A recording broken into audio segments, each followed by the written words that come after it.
In the vast expanse of the universe, technology is advancing at lightning speed. Amidst this rapid progress, Aura Network shines as a beacon of innovation and vision. A team of engineers and visionaries set out to build a new NFT infrastructure that would change the way we think about ownership and value.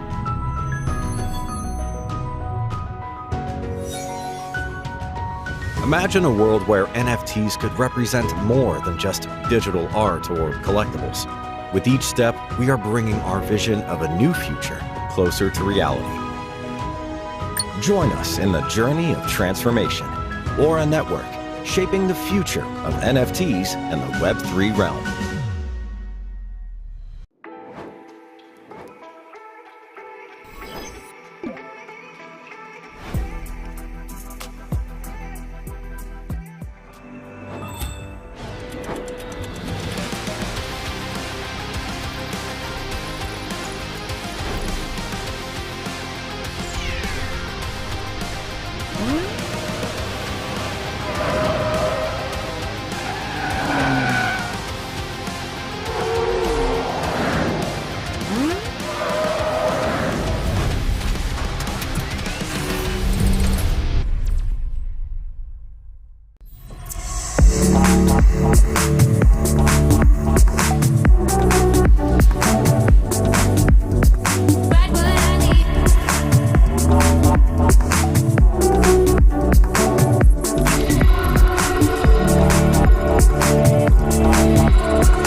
Kính thưa quý vị, trên màn hình là sơ đồ thoát hiểm.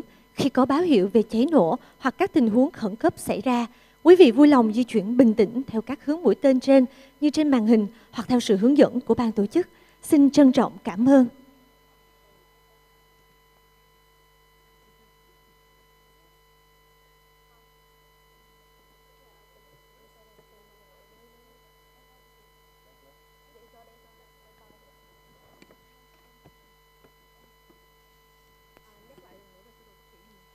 Kính thưa quý vị, trên màn hình là sơ đồ thoát hiểm. Khi có báo hiệu về cháy nổ hoặc các tình huống khẩn cấp xảy ra, quý vị vui lòng di chuyển bình tĩnh theo các hướng mũi tên như trên màn hình hoặc theo sự hướng dẫn của ban tổ chức.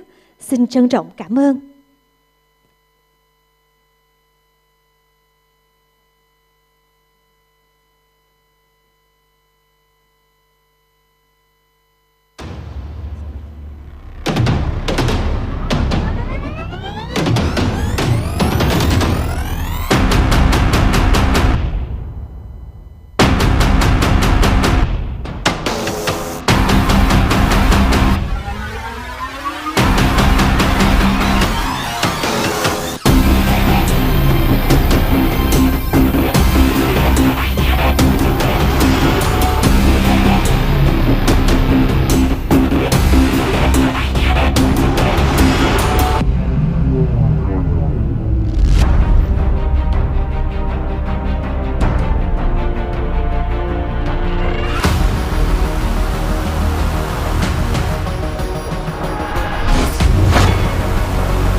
Xin chào mừng toàn thể quý vị khách quý, các diễn giả và các anh chị bảo đài đã đến với chương trình GM Việt Nam, Việt Nam Blockchain Week ngày hôm nay. Lời đầu tiên, thay mặt ban tổ chức, Thủy Tiên xin được gửi lời chúc sức khỏe và lời chào trân trọng nhất đến tất cả quý vị khách quý đã có mặt trong sự kiện ngày hôm nay. Ladies and gentlemen, welcome to GM Vietnam, Vietnam Blockchain Week. On the behalf of the organizer, I would like to send you the best wishes. Wish you all good health, success and happiness.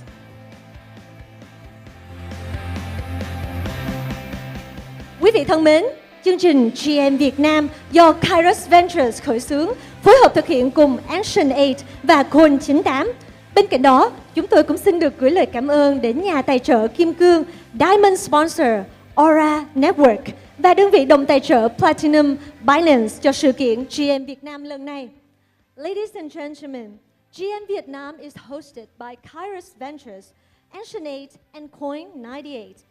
We would like to express our appreciation to our diamond sponsor, Aura Network, and our platinum sponsor, Binance. Vâng, thưa quý vị, đến với sự kiện lần này là dịp để quý vị có cơ hội trải nghiệm, tham dự các phiên thảo luận và diễn thuyết về các chủ đề blockchain, NFT, nền tảng kỹ thuật số, tài sản kỹ thuật số cũng như nền kinh tế số thông qua các chia sẻ vô cùng quý giá của các diễn giả và chuyên gia của chương trình. Thông qua GM Việt Nam Blockchain Week, chúng tôi muốn thiết lập và củng cố mạng lưới kết nối đến sự phát triển của Web 3 toàn cầu. Đây là sân chơi đa dạng và hữu ích cho tất cả mọi người, từ những nhà phát triển, những nhà xây dựng, những doanh nhân, nhà đầu tư, những người đam mê tiền điện tử, cũng như những người dùng mới đang có hứng thú và mong muốn khám phá về tiềm năng của blockchain tại Việt Nam. Một lần nữa, Thủy Tiên xin trân trọng chào mừng toàn thể quý vị khách quý đã có mặt tại chương trình GM Việt Nam. Once again, welcome all of you to GM Việt Nam. Thank you so much for being here. Are you ready for some good mood, good moments? Good morning, Vietnam! Và ngay sau đây, Thủy Tiên xin trân trọng giới thiệu sự góp mặt của những vị khách quý của chương trình. Ladies and gentlemen, I would like to introduce the presence of our distinguished guest at this amazing event.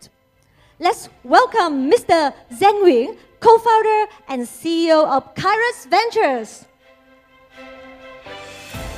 Mr. Thanh Lê, founder of Coin 98. Mr. Howard Su, CEO of MarginATM. And our special guest, Mr. Phan Đức Trung, Standing Vice Chairman of Vietnam Blockchain Association. Ngoài ra, không thể thiếu sự góp mặt của các nhà phát triển, các nhà xây dựng, doanh nhân, các nhà đầu tư và các anh chị báo đài hàng đầu Việt Nam đang có mặt trong sự kiện ngày hôm nay. Và ngay bây giờ, Thủy Tiên xin được mời anh Zen Nguyễn, co-founder và CEO của Kairos Venture lên sân khấu để phát biểu khai mạc. Let's give a warm welcome to Mr. Zen Nguyễn, co-founder and CEO of Kairos Ventures.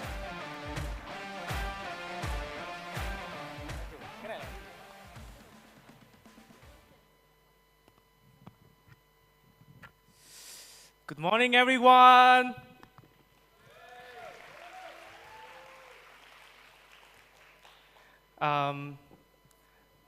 Let me speak Vietnamese a little bit for our Vietnamese friend. Mọi người, ngày hôm nay mình rất là vui. Có hai điều sáng mình ra khỏi nhà mình thấy Sài Gòn đẹp lắm. Xong rồi mình thấy là sao hôm nay nói chung rất may mắn. Mình rất là sợ mưa, đang mùa mưa mọi người. Mà không biết là chiều nay có mưa hay không, nhưng mà sáng nay trời rất là đẹp. Welcome tất cả các bạn đã đến với GM Việt Nam và welcome tất cả các bạn bè quốc tế đến với GM Việt Nam ngày hôm nay. Và cái thứ hai mình vui đó là tối qua mình ngủ mình sợ là không ai dậy sớm để xem mình opening speech hết trơn á. But you guys are here today very early. I was so very happy that when I came here, so many people already. So super excited for that. First of all, I would love to say thank you to all of you here for spending your time at GM Vietnam, Vietnam Blockchain Week, the first ever. And then thank you to all the friends all over the world for coming to us. You flying all the way. We have like more than 5,000 registrations so far for the main event, and we have like more than 600 participants from international it's really a great traction to us. So, and I just want to say thank you to the organizing team as well. The team did a great job. And then would love to say thank you shout out to Thanh, khoản for having me. He's my brother since 2017. And thank you, Howard, for making this happen with us as well.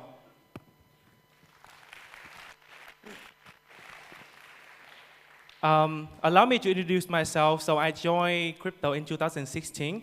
Back then, I think me and khoản was among the first team in Vietnam educating Vietnamese people about blockchain and crypto.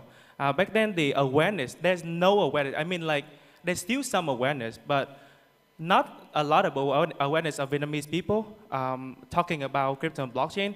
But we know that, we always know that we are the former of this whole industry. We are the early adopter, and we have to be consistent with it. So I grow Coin68 team first. It's a media, and then with just like 3 or 4 people team, we tried to survive during the bear market in 2018 and 19. And then in 2020, I found cash venture at the investment arm of Coin68. So far, our mission is to, basically become the bridge of Vietnam and international player. So we have the local builder to leverage them and get the exposure internationally. And we also have the international player to get into Vietnam market. So far we have been having more than 200 projects coming to Vietnam market. And GM Vietnam is part of the mission. We want to create an event that everyone can come. The local meet the non-Vietnamese player. Everyone can come here, exchange the idea, share the crypto journey. And maybe, just like some of the friends just come to Vietnam and enjoy the Vietnamese food and culture. So this whole event, GM Vietnam, I want to become the signature event of Vietnam. Every year, this will be annually. Every year, I will invite as many international friends as possible to come to Vietnam and gather. This is the first ever we organizing this. This traction, all of you guys here or outside, already a lot to us. So once again, thank you all of you guys, and hope you guys have a great week in Saigon. We have about like 40 side events around GM Vietnam. So hope you guys will have a great time here, meet a new friends, have a new network, new business opportunity. And yeah, that's it for my opening speech. Have a great time, everyone. Thank you. Thank you, Mr. Jen, for your sharing. Cảm ơn những lời chia sẻ của Mr. Jen. Vâng, thưa quý vị, với sự phát triển chóng mặt của ngành công nghệ blockchain mở ra những cơ hội mới cho những ứng dụng và giải pháp. Bên cạnh đó, việc cung cấp thông tin chi tiết về tài sản kỹ thuật số, các dự án phi tập trung từ quan điểm pháp lý, làm thế nào để chúng ta có thể đạt được sự cân bằng giữa tiến bộ công nghệ, tuân thủ pháp luật cũng như quyền của người dùng. Tiếp sau đây, xin mời tất cả quý vị đến với chủ đề đầu tiên của chương trình, Regulate Decentralized Assets, qua phần trình bày của diễn giả Phan Đức Trung, Standing Vice Chairman of Vietnam Blockchain Association. Please welcome to the stage Mr. Phan Đức Trung, Standing Vice Chairman of Vietnam Blockchain Association.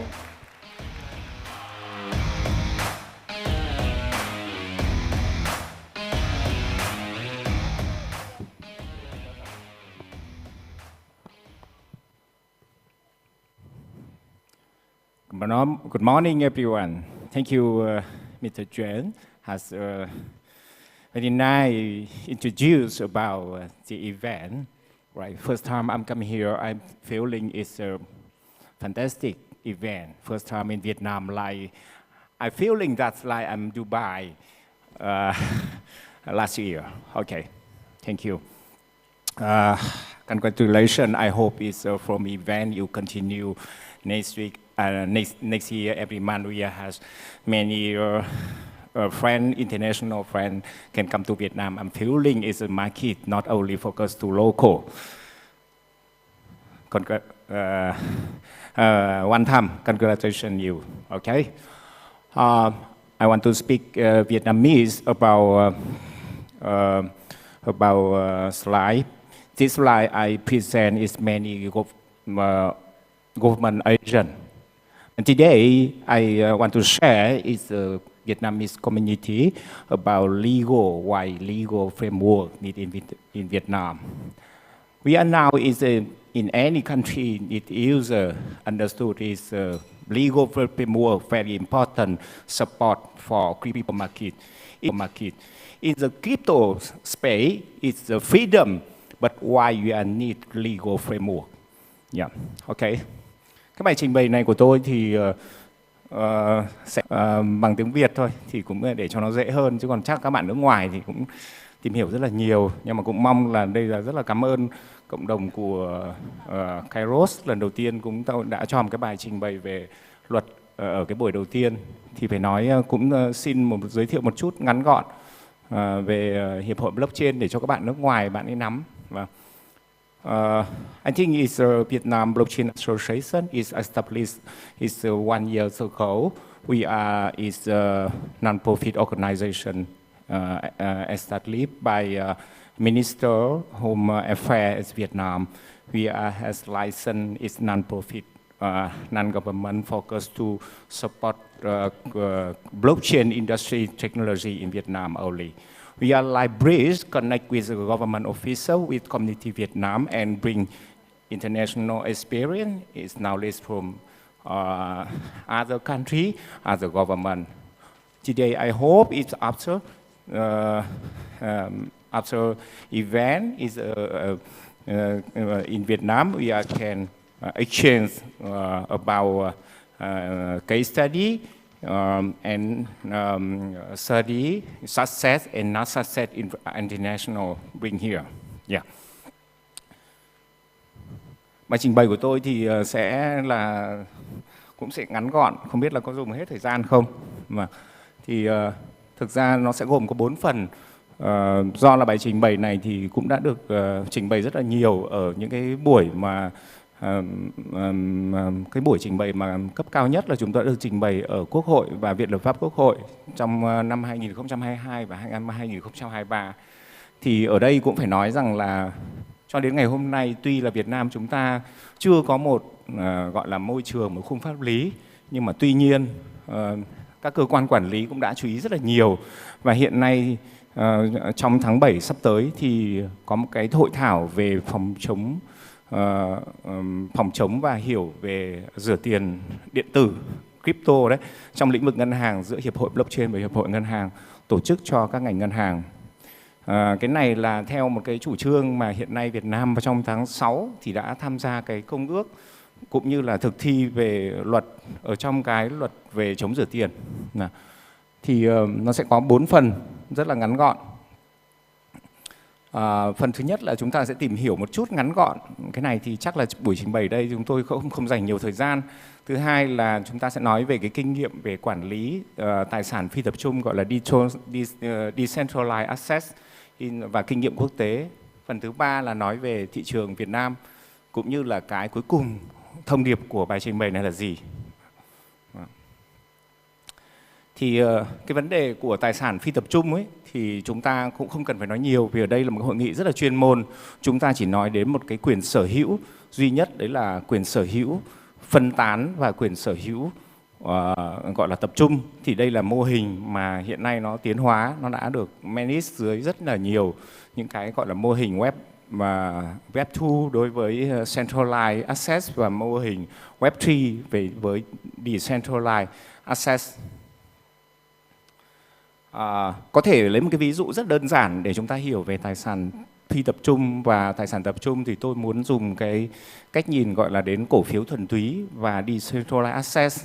Thì ở đây nói đến nó là tại sao chúng tôi không dùng đến tiền tệ, bởi vì khi chúng ta nói đến tiền tệ chúng ta phải chú ý là chúng ta sẽ rất gặp conflict interest với tất cả các chính phủ. Do vậy nên là tôi muốn dùng cái hình ảnh là tất cả công ty đều có thể sản xuất ra một cái tài sản, nó gọi là tài sản chứng khoán. Và tất cả ở trong một thế giới tự do của các bạn, bạn có thể đều sản xuất ra một tài sản gọi là tài sản nằm trên chuỗi khối. Vì vậy và được hỗ trợ bởi mã hóa. Thứ hai là cái thanh toán ở trong cổ phiếu chúng ta để ý là thanh toán không được chia nhỏ và thậm chí lô nhỏ không được giao dịch. Còn trong khi đấy thì tài sản phi tập trung thì được thanh toán cắt nhỏ. Vì vậy nó có thể hướng đến một tệp khách hàng rất là nhỏ và nằm ở một diện rộng. Cổ phiếu phi tập trung, cổ phiếu thì chúng ta cũng biết là sàn giao dịch chứng khoán của các nước là thuộc sự quản lý của chính phủ. Còn tất cả các cái sàn giao dịch đích thì hoàn toàn chúng ta có thể tự lập ra hoặc là tự tham gia. Cái này nó có một cái vấn đề là giá giao dịch trên thị trường chứng khoán thì thuộc cung và cầu dịch. Ở cái tài sản phi tập trung thì nó có những cái mức mà chúng ta tùy ý quyết định, cũng như là phụ thuộc vào thanh khoản thị trường. Okay. Thì tóm lại là tài sản phi tập trung hay gọi là decentralized assets, nó là một cái nghĩa hẹp hơn của khái niệm về digital assets. Nhưng mà để mà thuyết phục cộng đồng thì tôi cho là chúng ta cùng nhau phải tiếp cận với tệp khách hàng đang hiểu đối với tài sản tập trung trước và thuyết phục họ là tại sao tài sản phi tập trung sẽ là một trong những cái sự phát triển. Đó chính là nó không bị giám sát bởi một cơ quan quản lý, nhưng mà tuy nhiên nó sẽ bị giám sát bởi cộng đồng. Cái này nó là một đặc tính giám sát và vẫn luôn luôn thể hiện đặc tính giám sát chứ không phải là loại bỏ giám sát. Thì đây nó là một cái đặc tính mà rất là quan trọng, mà trong cái nhiều, chúng ta phải nói là trong vấn đề nhiều triết lý, người ta đã cho rằng là nó loại bỏ tính giám sát, không phải, nó tăng cường tính giám sát. Và nó thúc đẩy các giao dịch ngang hàng. Thì ở đây nó có những khái niệm mà tôi muốn đưa ra ở góc độ về của những cái đơn vị mà nó gọi là thực thi về tội phạm tài chính. Người ta đã định nghĩa để người ta quản lý tài sản số. Chúng ta chỉ có thể phát triển được tài sản mã hóa khi chúng ta chứng minh là nó nằm trong một chuỗi về luật pháp đã được tồn tại. Thì tôi nghĩ đấy chính là tài sản số, digital asset, và tài sản ảo là virtual assets. Hai loại tài sản số và tài sản ảo này thì đã được hình thành và được các hiệp hội về chống tội như là hiệp hội về kiểm toán đưa vào định danh rất rõ, nằm ở trong các cái luật lệ cũng như là các chuẩn mực kế toán. Mà tuy nhiên tài sản mã hóa phần crypto thì là một cái phức tạp hơn. Rất nhiều mọi người thì không tìm ra được cái sự liên hệ giữa tài sản mã hóa, tài sản số và tài sản ảo, chính là nó tạo ra một cái vấn đề hệ lụy của thị trường. Theo cái phân loại hiện nay thì chúng ta có rất nhiều loại chúng ta có thể dễ hiểu nhất. Ba cái cột mà nằm bên trái của chúng ta nó là thể hiện cái tài sản phi tập trung. Cơ bản là tài sản phi tập trung. Đấy là những token assets, những cái gọi là virtual assets, và những cái nó gọi là token pháp định hay chúng ta gọi là stablecoin hoặc CDBC. Đối với chứng khoán số và chứng khoán phái sinh thì đây là một khái niệm mà tất cả các bạn làm tài chính truyền thống đều có thể hiểu và nắm rõ. Những tài sản này đều có luật lệ rất là rõ ràng. Tại Mỹ thì là hai ủy ban là SEC và CFTC là cơ quan quản lý hàng hóa phái sinh, và ủy ban chứng khoán Mỹ thì quản lý độc lập. Nhưng mà tại Hồng Kông thì hai cơ quan này là một. Tại Việt Nam thì không có khái niệm về hàng hóa phái sinh một cách quá tách biệt, mà chỉ là sản phẩm thì nằm trong ủy ban chứng khoán và dưới Bộ Tài chính. Thì đây là một cái phát triển nó cũng mang tính đặc thù về cơ quan quản lý. Chúng ta chỉ cần làm rõ khái niệm này để chúng ta chứng minh rằng tài sản ảo nó là một tài sản đã hình thành và hoàn toàn có khung và bộ luật điều chỉnh ở trong từng quốc gia, chẳng qua là người ta chưa khai báo chứ không phải là nó không tồn tại. Thì cái này là cũng cộng đồng chúng ta cũng phải hết sức gọi là ủng hộ, bởi vì hiện nay những vụ tranh chấp hầu hết về tài sản ảo, tài sản mã hóa và tài sản số chúng ta đều cho rằng là chưa có luật. Thì ở cuối bài trình bày ngày hôm nay tôi sẽ chia sẻ là chúng ta đã có luật rồi. Các loại token thì chúng ta cũng đã quá rất là thành thạo về cái này rồi. Cái màu đỏ thì chúng ta phải thấy đây chính là vấn đề, nó giống như là chứng khoán, token này chứng khoán nó gọi là security token, thì Singapore là làm rất là tốt về cái này. Ba cái màu vàng thì là nó thể hiện cái vấn đề gọi là utility token và được phân tách cho các cái token theo chức năng, nhưng mà nó đều thuộc utility token. Đấy là payment token và exchange token là phục vụ cho các sàn. Nhưng mà tuy nhiên tất cả những cái này nó chỉ đều thể hiện ở vấn đề tính chất payment của token. Cái mục cuối cùng chính là NFT, là một cái loại token mà chúng ta cứ tạm gọi là token không thể cắt nhỏ hay là chia nhỏ đấy ạ. Đây là một cái số liệu mà tôi nghĩ là nó sẽ làm một cái niềm hứng khởi cho tất cả các bạn mà đang hỏi. Trong bữa vừa rồi chúng tôi gặp rất là nhiều là hỏi đến câu chuyện là thế token này bất động sản có đúng luật hay không đúng luật. Thì theo dự báo của BCG, gọi là Boston Consultant Group, là năm 2030 thì toàn thế giới sẽ có 10% GDP toàn cầu là được quản lý dưới dạng token.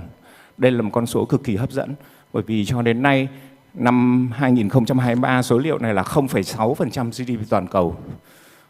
Đây là một con số rất là hấp dẫn và tôi nghĩ rằng nó sẽ là một động lực để cho chúng ta cùng càng ngày càng hiểu khái niệm token này là gì. Chúng ta sẽ không ngần ngại giữa vấn đề về token bất động sản, token chứng khoán hay token bất cứ loại gì mà có tính asset back.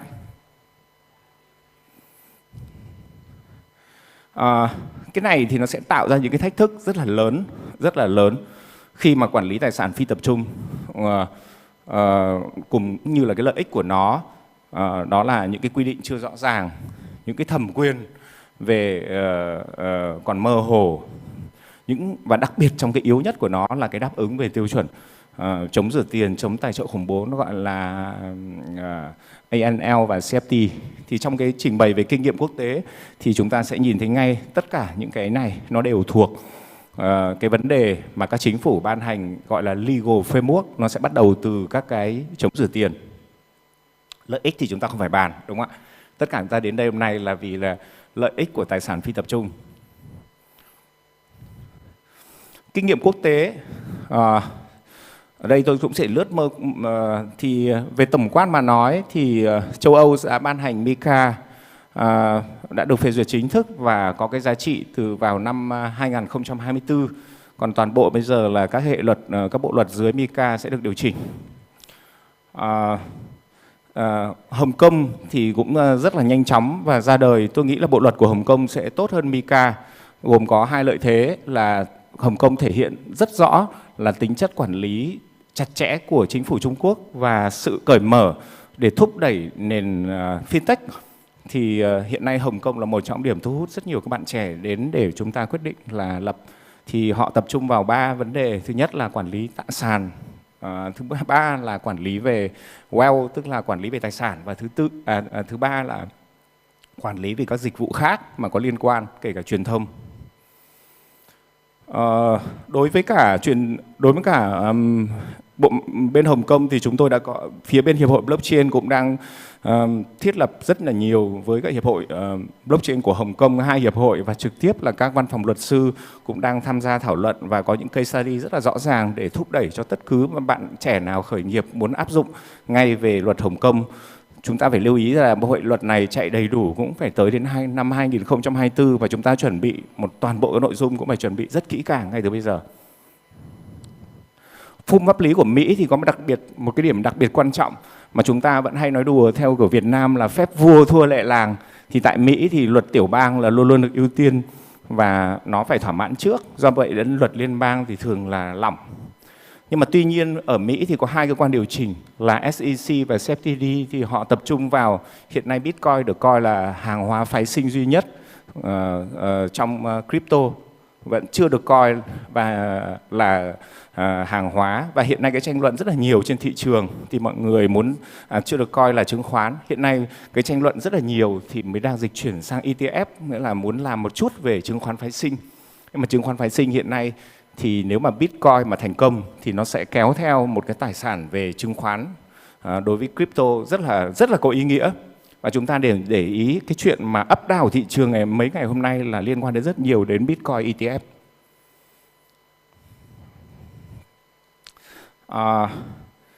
Khung pháp lý của Hàn Quốc thì Hàn Quốc chúng ta cũng thấy là họ ban hành rất là vội vã trong tháng 7. Cơ bản nhìn qua Hàn Quốc thì nó hơi giống MiCA, nó không được rõ ràng và nó cũng có một chút gì đấy hơi giống MiCA chứ nó chưa được rõ ràng như là của bên Hồng Kông. Và khung pháp lý này cũng thể hiện trong năm 2024. Thế thì vấn đề của nó là gì? Là cả ba hệ thống luật này tôi nghĩ là các bạn mà muốn tham khảo về khung pháp lý cũng như là chúng tôi có gửi đến các cái vấn đề của bên các cơ quan quốc hội thì chúng tôi đều trao đổi thường xuyên rất là kỹ về ba khung pháp lý này. Tất cả khung pháp lý này đều có giá trị hiệu lực cơ bản nhất vào khoảng giữa năm 2024 và nếu chúng ta muốn khởi nghiệp hoặc là chúng ta muốn chú ý thì chúng ta sẽ chú ý đến hầu hết là ba khung pháp lý này. Tại Việt Nam thì sao? Đây là một cái rất là buồn. Tại Việt Nam chúng ta chỉ có 2 vụ từ năm 2017 đến năm 2023 chỉ xét xử được một vụ dân sự, một cơ quan truy thu thuế ở Bến Tre sau khi ra quyết định thu thuế trên tài sản ảo thì đã bị tòa án Bến Tre hủy vì Bitcoin không phải là tài sản. Nhưng mà tuy nhiên vụ mới nhất là có một cái vụ cướp bên tài sản thì đối tượng là bị tù chung thân và với cái mức án khá cao và được đánh giá là cướp giá trị Bitcoin 37 tỷ. Thì đây là một cái vụ án mà về phía bên Hiệp hội Blockchain có được cử 5 luật sư tới tòa và lắng nghe. Thì chúng tôi đang bắt đầu tiến hành tổ chức những cái hội thảo nội bộ với các cơ quan ở bên cơ quan tố tụng về cái cách là nếu như là chúng ta gặp lại những cái vụ án này thì như thế nào. Ở đây chỉ phải chia sẻ rất là thật với cộng đồng. Cái này là chia sẻ ngoài lề. Chúng tôi có thành lập một cái cổng thông tin lừa đảo để mà lắng nghe các dự án hầu hết chỉ là để xử lý những vấn đề mà của cộng đồng. Mà tuy nhiên là hầu hết thì các bạn xử lý khá tốt. Trừ có 2 đối tượng mà nghĩa là xử lý tốt, nghĩa là gì? Là khi gặp những vấn đề của cộng đồng họ tranh chấp, chúng ta không cần biết đúng hay sai, nhưng mà cả nhà phát hành phải lưu ý đến vấn đề tính chất để xử lý cho nó khéo léo ở những vụ tranh chấp này. Nhưng mà hiện nay chỉ có hầu hết có 2 đối tượng. Một đối tượng là hầu như là chúng ta gọi là họ tác động vào tầng lớp dân cư rất là thấp, họ lấy một cái số lượng tiền rất là lớn, chúng ta gọi là scam. Và loại thứ hai là loại có học. Họ đặt dưới những hình thức công ty nước ngoài và họ tạo ra những cái sản phẩm rất là nguy hiểm, điển hình như là Kardashian Foundation. Kardashian Foundation là một tổ chức mà trước đây tham gia vào, nhưng mà chúng tôi đánh giá đây là một tổ chức đang hoạt động không có license ở Việt Nam và thách thức pháp luật Việt Nam. Hiện nay đây là một tổ chức mà họ tiến hành hoạt động rất là tinh vi. Tôi không muốn nêu tên tất cả những cá nhân, nhưng mà tuy nhiên trong những thông tin mới nhất thì Hiệp hội Blockchain đã làm việc với MAS và bên MAS họ đã xác nhận là đây là một tổ chức hoạt động phát hành không có token ở Việt Nam. Nhưng mà rất còn nhiều những đơn vị như vậy và họ vẫn tổ chức những hội thảo. Ví dụ ngày hôm nay anh Thuận, Jane có thể tổ chức ở đây, nhưng họ tổ chức ở Đà Nẵng về ứng dụng. Thì tôi nói là nếu như cộng đồng chúng ta không dám chung tay mà nói thẳng ra đây là những vấn đề lớn thì chính chúng ta sẽ là những người có lỗi với cộng đồng. Cái này thì Hiệp hội Blockchain phải nói thật là rất là mong đợi cái sự ủng hộ của mọi người. Không phải mong đợi chúng ta đánh một cá nhân, một tổ chức nào, mà chúng ta cần phải thanh lọc cộng đồng.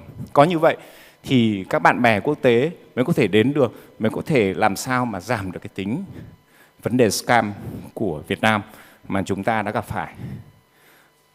Những cái thách thức này nó sẽ đem lại cả cơ hội và khung pháp lý. Tôi tin là với cái bước đi đầu tiên của luật về chống rửa tiền của Việt Nam đang thường xuyên tổ chức hội thảo thì cái khung pháp lý đầu tiên sẽ hướng vào chống rửa tiền trên lĩnh vực tài sản số. Đây là lĩnh vực mà phía bên Hiệp hội Blockchain sẽ cùng Chainalysis sẽ tổ chức vào trong năm nay.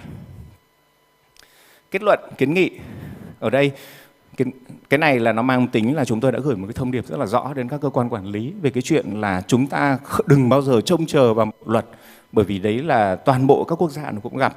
Chúng ta hãy bắt đầu tham gia vào định hình tài sản số, tài sản mã hóa bắt đầu từ những bộ luật dân sự. Chúng ta đừng tranh chấp, nghĩ rằng là tranh chấp nhà đất còn khó giải quyết, nghĩa là tranh chấp dân sự không thể giải quyết được. Cái đấy chúng ta hãy phải bắt đầu bằng những vụ kiện. Thứ hai là cộng đồng chúng ta sẽ phải tiếp tục lên án. Lên án chúng ta phải chú ý rằng chúng ta đừng nhằm vào cá nhân mà chúng ta hãy nhằm vào những cái tổ chức mà hoạt động cũng như là những cá nhân mà để cắt họ ra khỏi cộng đồng, cắt họ khỏi những cái nguồn vốn mà chính hoặc là cộng đồng chúng ta tham gia FOMO hoặc là cơ quan quản lý họ không đầy đủ thông tin. Và cũng hy vọng là Hồ Chí Minh là một trong đơn vị mà vừa rồi đã có được cái thí điểm của Quốc hội về tổ chức sandbox, thì tôi cũng rất hy vọng là chính quyền, các cơ quan quản lý tại Hồ Chí Minh trong thời gian sắp tới sẽ là một trong những nơi mà thu hút các đầu tư. Và cũng biết đâu là trong cái khán phòng này ngày hôm nay, nếu mà có các bạn trẻ nào mà có những dự án mà muốn tham gia vào để thúc đẩy cái này tại khu vực Hồ Chí Minh cũng như là các cái cơ quan quản lý thì có thể liên lạc với Hiệp hội Blockchain. Vâng, rất là cảm ơn tất cả hội nghị và chúc hội nghị chúng ta thành công. Vâng, xin cảm ơn. Vâng, xin cảm ơn phần chia sẻ của anh Phan Đức Trung. Mời anh nán lại sân khấu để nhận hoa từ ban tổ chức ạ. Thank you so much for your sharing. Ngay sau đây xin mời Mr. Lại Hồng Phong, Head of Business Development of Coin 68 sẽ lên sân khấu để trao hoa cho Mr. Phan Đức Trung. Xin trân trọng kính mời anh ạ.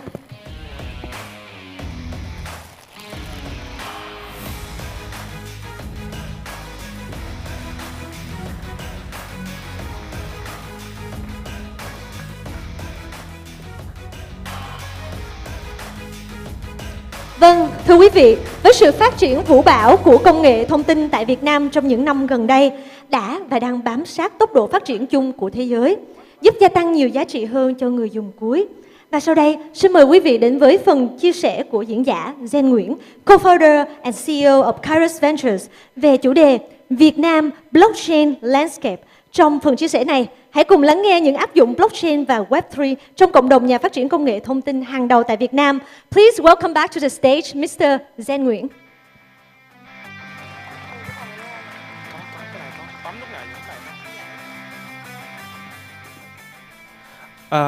Chào mọi người, lại là mình đây. Sáng mình có 3 speech lần, cái này cái thứ hai thôi. Về cái phần của anh Trung thì nói chung là về pháp lý thì nó sẽ cái đó là cái ưu tiên hàng đầu, bởi vì là mình có nhớ một cái case gần đây là mọi người biết là FTX đúng không ạ? FTX năm ngoái là sập thì rất là nhiều nước bị ảnh hưởng.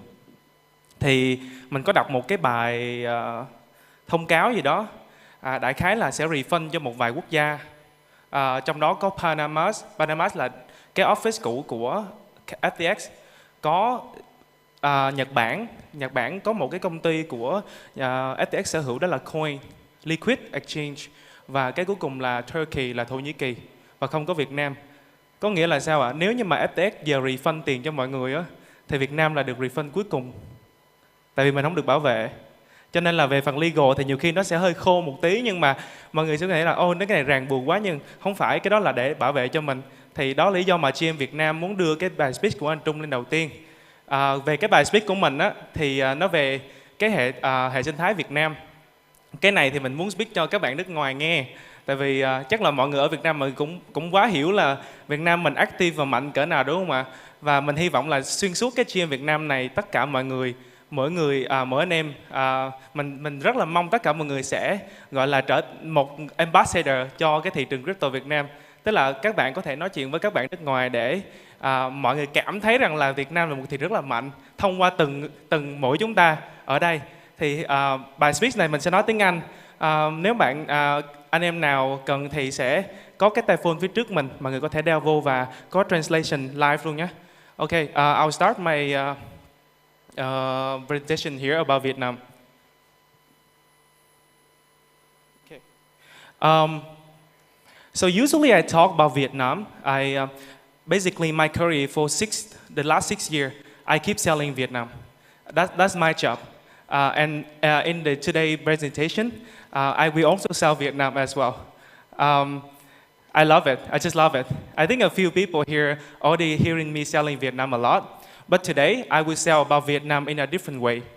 I will not only sell about Vietnam blockchain ecosystem, I will sell Vietnam as a country, as a nation, how strong we are. So the key word around Vietnam today, resilient. Resilient trong tiếng Việt là kiên cường, là bất khuất, là consistent, là khăng khăng, là làm đi làm lại, là làm đến khi nào làm được thì thôi. Và cái từ resilient này nó gắn bó với cái lịch sử của Việt Nam suốt 4.000 năm rồi. Why is Vietnam resilient? So, the first thing, I think many people still think Vietnam have war, right? I think like a few people, they ask their Vietnamese friend, like, is there still war in your country? Because that's what people know about us. That's basically what people, like international media, they talk about Vietnam, only about war. So that's why, like, it's understandable that they say that. But Vietnamese as a country, Vietnam as a country, we survived for 4,000 years. We survived through all the war. We used to be invaded by the Northern Empire for 1,000 years, and we did not lose ourselves. We did not lose our language. We did not lose our culture. We did not lose who we are. And we tried so many times to warn them, and we did.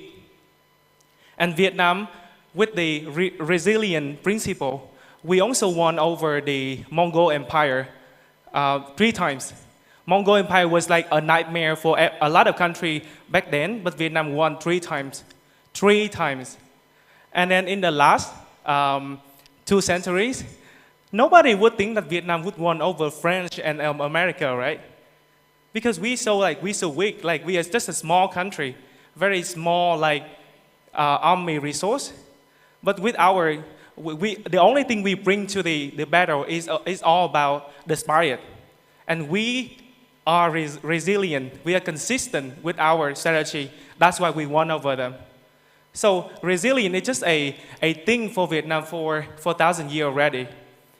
Let's take a look about the economy. So what about after the war? After the war, we get in the independence completely from 1975, and we spent another 15 years to figure out who we are and what should we do, right? We had the đổi mới, we had the economy reform in 1986, and then we also struggle from, we also suffer from the trade embargo as well. We had to suffer a lot. We had so much difficulty. 15 years after the war, we were heavily destroyed by the war as well. We had to rebuild everything again. And Vietnam only really developed from 1990. And since then, 1990, the GDP is like 5 or 6 billion. Right now, we have 400 billion, 64 times growth in 30 years. And in just last decade, we grow 2 times. Yeah, so that's the past. I guess Vietnamese people are very proud about their history. There's one interesting fact that many users in Vietnam, when they come to Twitter for the first time, they don't know how to name their username. They will think about putting VN in their username. They always like that, always think about putting VN in the username. They're really proud of where they come from. And then with that, right, how can Vietnam keep being resilient and grow to become the flagship of Web3 in the future? How can we be the next big thing for Web3, for blockchain technology in the future? The first reason why I think so is that we have the human resource arbitrage. Look at this chart, right? So this is the ranking, Southeast Asia ranking human capital index. Vietnam is not the high income country. We are not even the upper middle income country. We are the lower middle income, lower than the Southeast Asia average. But look at the human capital index, this one. We rank the second, just after Singapore, even though our income is so low. Human capital index represents the expected productivity and the professional potential of the human resource. So that's why many of my friends, they ask me, what should I do to get into Vietnam market? I say, get your Vietnam team. Hire some Vietnamese people. Because that's the advantage we have. You can survive longer with the same capital if you are in Vietnam. I will show that later. That's why a lot of big boys like Intel or like Samsung or Apple, recently launched their factory in Vietnam as well. And another reason is that we have the political stability always. And then look at the FDI trend right now, foreign direct investment in Southeast Asia. Look at Vietnam growing from nowhere. From 1970, we are the second this year in Southeast Asia. We are the second because Singapore is so high. Singapore is so high. This chart cannot accommodate them. but we are the second. Yeah, anyway, we are the top one here. A lot of investment, like not only crypto, not only blockchain, we receive investment for a lot of aspects of the economy from the international VC and players. Okay, so this is the one example I took. It's just an assumption, okay? Suppose that we have a blockchain team with one founder, 5 dev, 2 marketing, 1 BD, and 1 designer. Just a team like that to start lean, right? If we raised 5 million and we can survive Vietnam for 19 years. For 19 years. Of course, we have to grow. We have to expand the team up. Of course, in that 19 years, we cannot stay in the same side of the team. But suppose that we keep the same side of the team for all the country here. You can survive in Vietnam. If you're based in Vietnam, you survive for 19 years. If you're based in US, you survive for 3 years. And expected that we just showed before, we have the really high human capital index just behind Singapore. So that's for the human resource. I think Trung already shared a lot about the legal framework process, the improvement of Vietnam. I think so far, I won't read one by one because I don't have a lot of time. I look at the countdown here. So I think we still have a very open environment for innovation in Vietnam, especially since 2019 March. All the technology startup in Vietnam will be tax-free for the first 4 years, and will be 50% off for the next 9 years. And Vietnam government are very, very open, encouraging us to use blockchain and the new technology for integration in the operation and stuff. So far, even though we don't have a really clear legal framework in Vietnam, but we have the very open environment for development. That's why the number of builder, the dev community, the builder community in Vietnam is growing so fast. This is our goal to grow our tech talent. Right now, we have about 500,000, and we set the goal to reach 1.5 million in 7 years. Okay, and the final part, why Vietnam can be the next big thing of crypto. The final reason, also the biggest reason as well. I think many people know this already, right? So actually, I joined crypto for so long. I'm local, so I know how aggressive Vietnamese people are. But for international friends, they don't know that. But all these research are made by non-Vietnamese company, Chainalysis, Finder, or MetaMask. MetaMask is basically, the most popular Web3 wallet already. And they said that Vietnam is the top 3 daily active user. And then Vietnam also ranked the top 1 in terms of the crypto adoption for 2 years in a row from 2021 to 2022. And Vietnam always ranked top in the traffic of different projects here. Look at Binance and OKX, the last 3 months. Just like from March to May this year, we ranked second on Binance in terms of traffic and top 4 on OKX. We also rank top on the DeFi protocol like Sushi, Stargate, the X Screener. The X Screener basically a tool for trader on DeFi. And for blockchain, we are the top 1 on Sway, top 2 on Arbitrum, and top 3 on CK Sync. I think so. You know the reason. Yeah, this is the Vietnam blockchain map built by our team.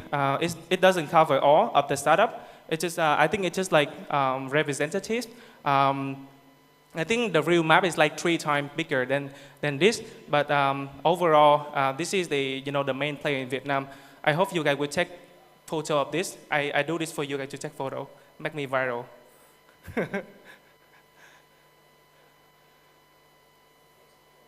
Inspiring story. I want to shout out to my brother, Coin98.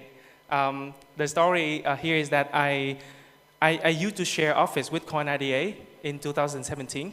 We share a 2-bedroom apartment, and he has 4 or 5 people. I have 4 or 5 people in the team, and I still remember those days. Like it was so hard for us.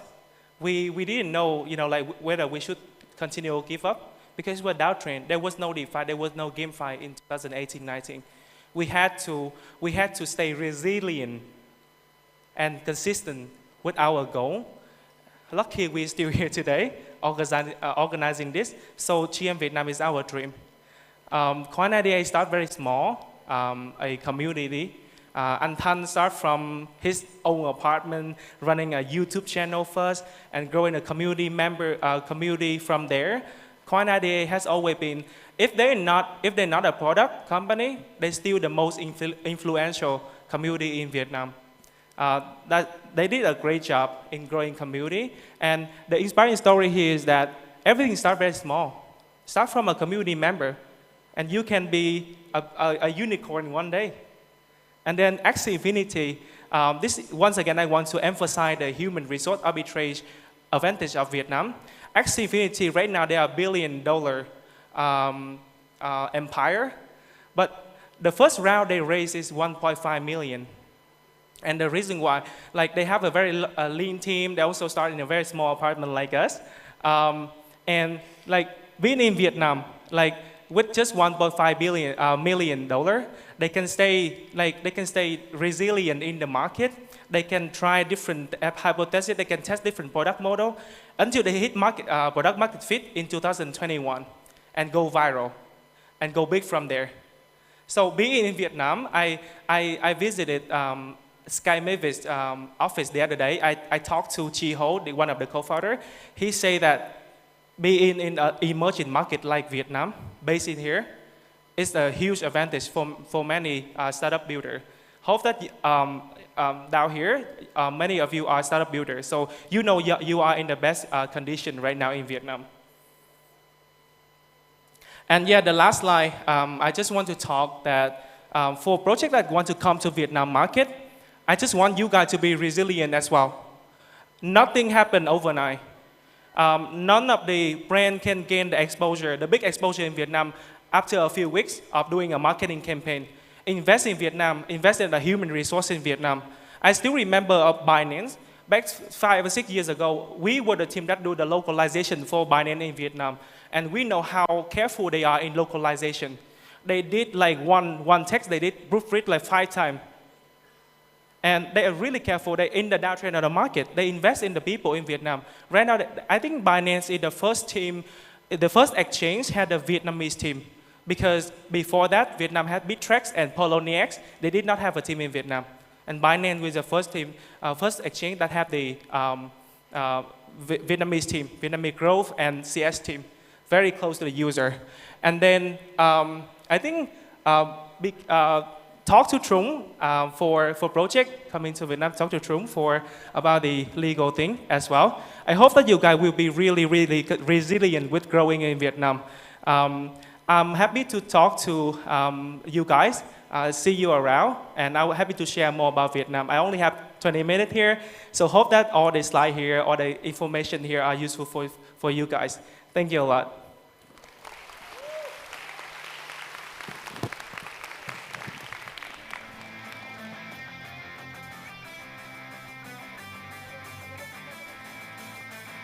Vâng, xin cảm ơn phần trình bày của Mr. Zen Nguyễn. Và ngay sau đây xin mời Miss Sam Hoàng, Chief Growth Officer of Kairos Ventures. Time in the market beats timing in the market. Unless you're a time traveler, this is the way to go in the world of blockchain.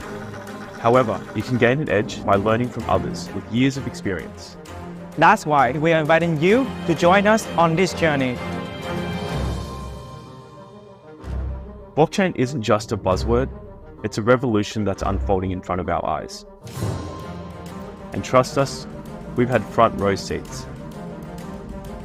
So we thought, why not create a space where we all can learn, exchange ideas, and maybe even bust some blockchain myths together.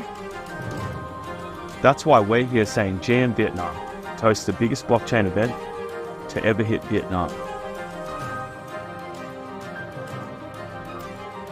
Think of it not just as an exhibition, but as a gathering of friends, old and new, navigating the exciting world of blockchain.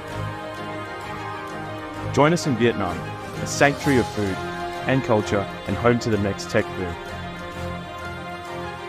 So, pull up the chair Bring your ideas. and let's create something extraordinary together. Join us at GM Vietnam and let's write the future together, one block at a time.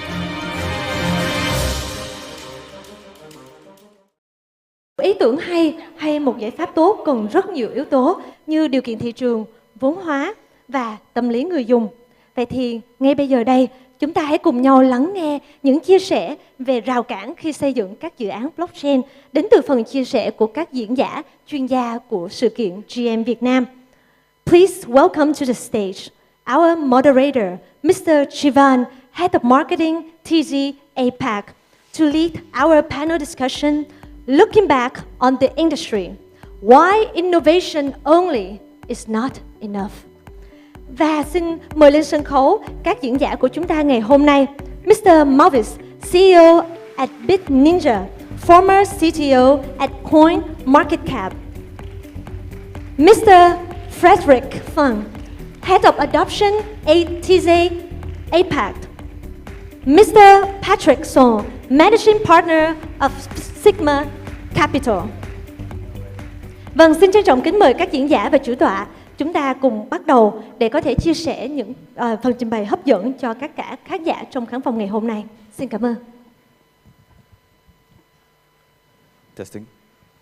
Hi everyone. It's very nice to be here. To the organizers, Cairo Ventures, thank you very much for having us. Today's discussion is a very important one. Nobody questions the role innovation plays in a project taking off and a project becoming successful. A McKinsey study revealed that highly innovative startups are more likely to experience rapid revenue growth.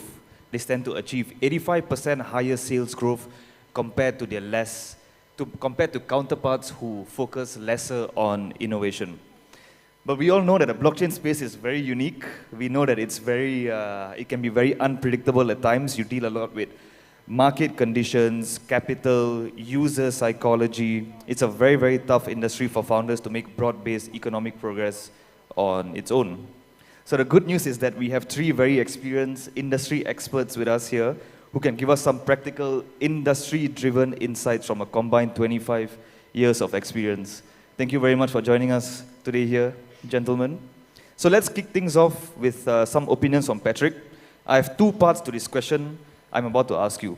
First and foremost, in the context of blockchain projects, what are the specific challenges that arise when innovative ideas are not enough to overcome barriers to success, and how can these challenges be effectively addressed? All right, thank you for the question, Jivan. Yeah. Hey everybody, this is Patrick. I'm the managing partner of Capital Sigma, and I'm also the head of DeFi for Francium Protocol. So for those who are in the Solana ecosystem, you might have heard of Francium before. And I'm also the co-founder of Coin Secret Co. So we are a Web3 deal room for VCs that are worldwide. And back to your question, Jivan, I think that's a very broad question, but I'll try to break it down. I think there are a few challenges that you have mentioned already. For example, user psychology and market conditions, and of course so we will talk about the market conditions. So in crypto, of course, the market is speculative in nature and everything is quite volatile, but this also kind of affects how projects thrive or even survive. So everyone has to get used to the life cycle that the market brings to you. And I think for startups, for blockchain startups that we invest in, we want to see how they react to these challenges. And in a sense, because the user psychology is also tied to the market condition, because the users that you're serving, there are people that are native. Like what Zain has shared, everyone is hustling and they know what is the market's condition. So it's very unfortunate that sometimes you might have a brilliant innovation, you might have a brilliant idea, but if you launch it at the wrong time, it might not take off. But you always have to remain reactive. So maybe case in point, if we think about Francium. So Francium essentially is a DeFi protocol, and we try to be reactive when we design our DeFi products. We try to be reactive to the market.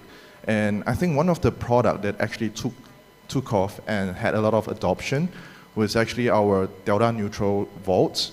So back then it was the bear market, and of course everyone was shunning away from DeFi protocols. But everyone was still looking for yield in the space. They want to make, returns on their assets that are holding. So we kind of released a delta neutral vault to meet the needs of these people. So I think what I'm trying to say here is if you are a startup, you have to be very reactive to the volatile market that you're serving. And you have to keep that in mind when you're designing your product. And the third challenge that Jivan mentioned just now is also about capital.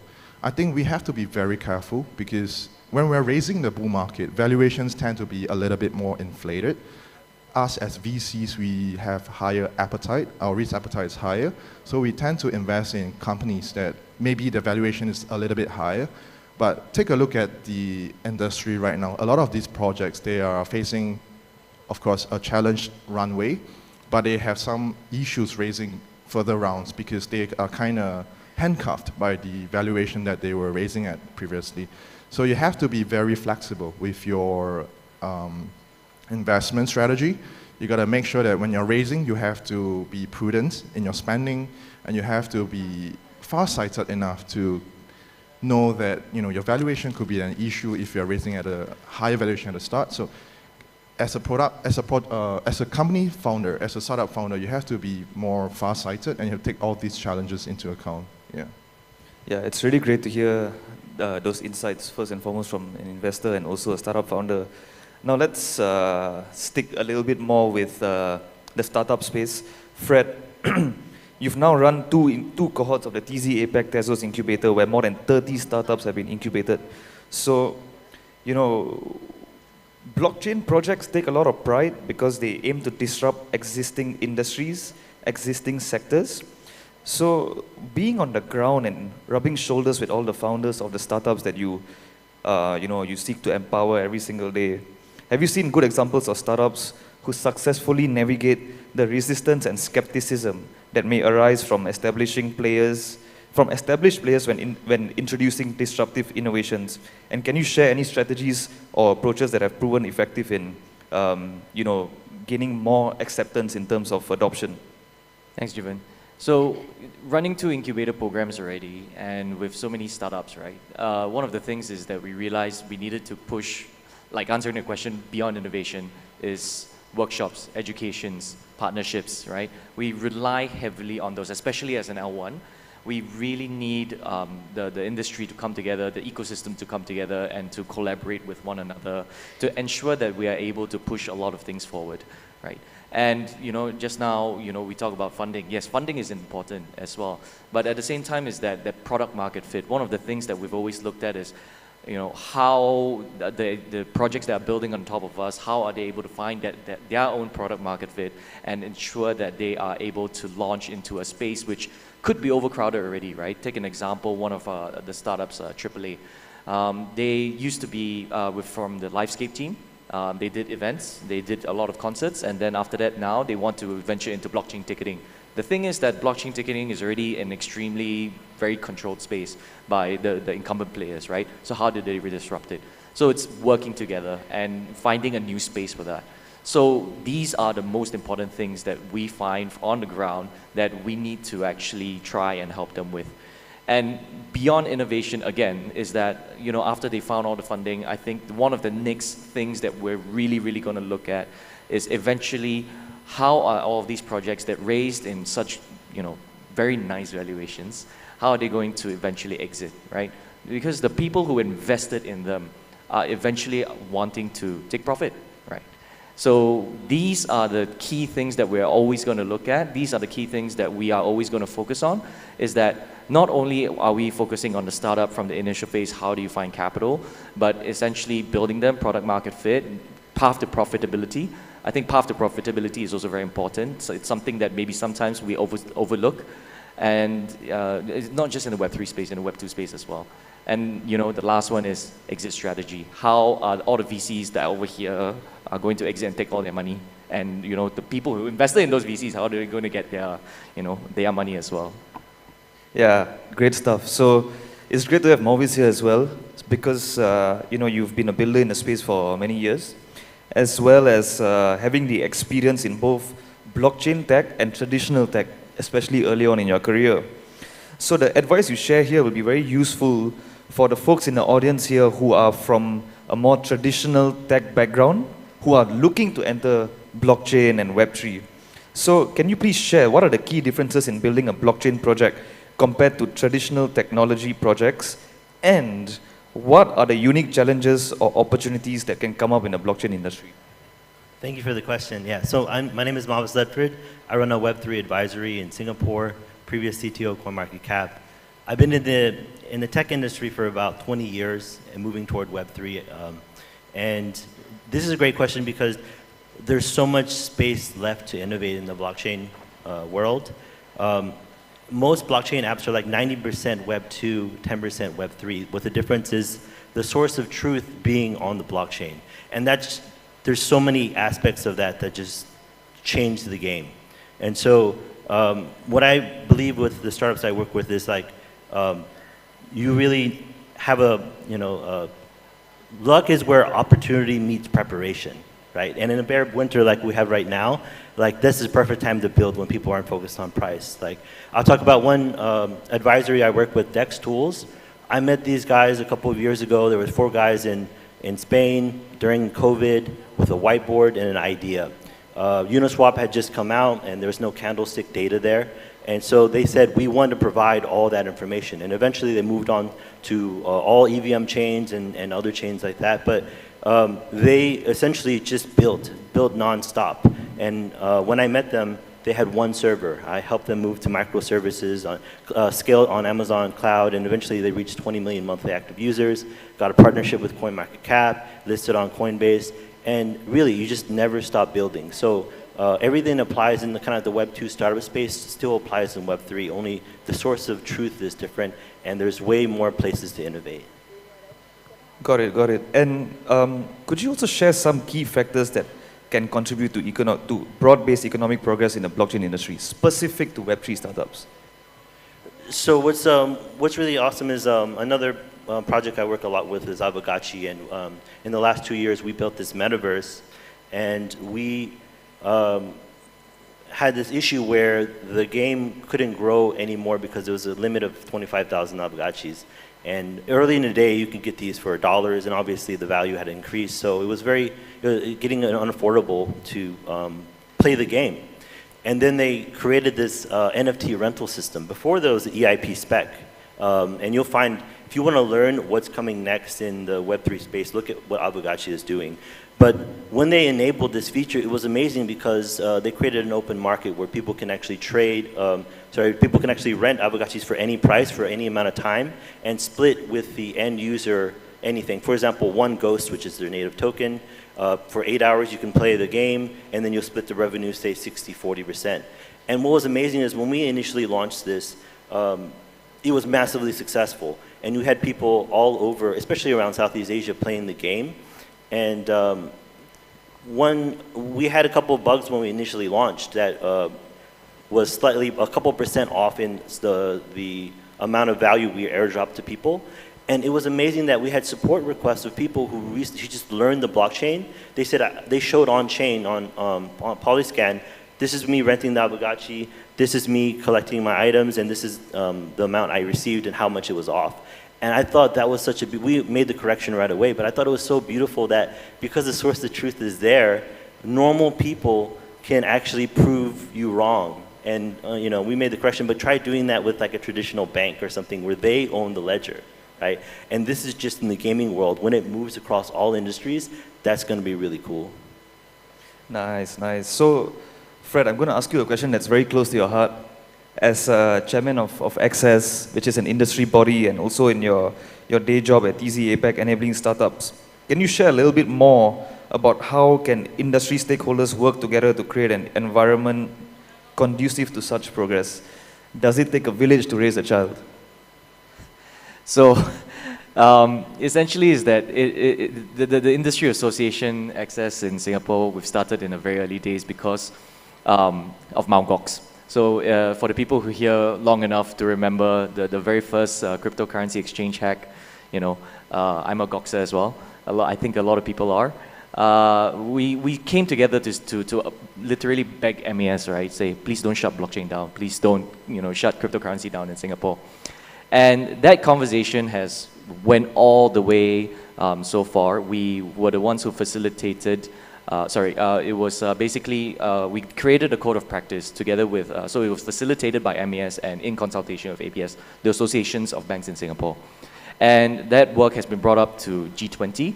Where we've organized V20, Virtual Asset 20 as well, where we gather the regulators and the policymakers and the private industry, both sides of the table come together and we discuss everything, right? Startups will not be excluded from this space because at the end of the day, they would also need to reach a point where, if the regulation catches up, then they would have to comply. And this is just the path to legitimacy. In the very early day, we wanted a path of legitimacy for exchanges, and then eventually we want a path of legitimacy for the rest of the projects, NFT, DeFi, you name it. Eventually it will get there. Now we're still in a very early stage. Everyone here is still early, and there's still ways to make money, that's true. But eventually, if we want to institutionalize, right? Like even MetaMask now has MetaMask institutional wallets. So it needs to have that forum. And we want to, facilitate more of that forum as well. Thanks, Fred. So, Patrick, you've been at the heart of the industry for a while now. A lot has happened in the past couple of years. I want to ask you, what are the key lessons learned from the industry's journey so far that can guide future blockchain projects? And also, how can we all learn from past experiences to ensure that innovation, is not only pursued, but also implemented in a very sustainable manner? Yeah, Jivan, that's a very good question. So to me, I think that innovation, at least the economic aspect of innovation, is actually in the adoption, not just creation. So as a VC, I have definitely come across a lot of deal flows. A lot of deal flows, they are very, very innovative, but adoption tend to be a little bit more challenging for these people.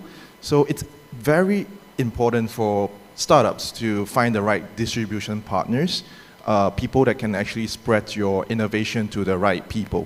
So, for example, right now, I think Mental Network by Bybit, they're doing a really good job creating this index that kind of give wallets a identity. So they're working with Click Social, one of the identity oracle, to give all your wallets some form of identity. So if you're a gamer, they will crawl some form of off-chain data from maybe your Steam profile, and then they can give your wallet that tag that, okay, this is a gamer wallet. And then all the GameFi projects can do targeted marketing and get the right people to use their protocol.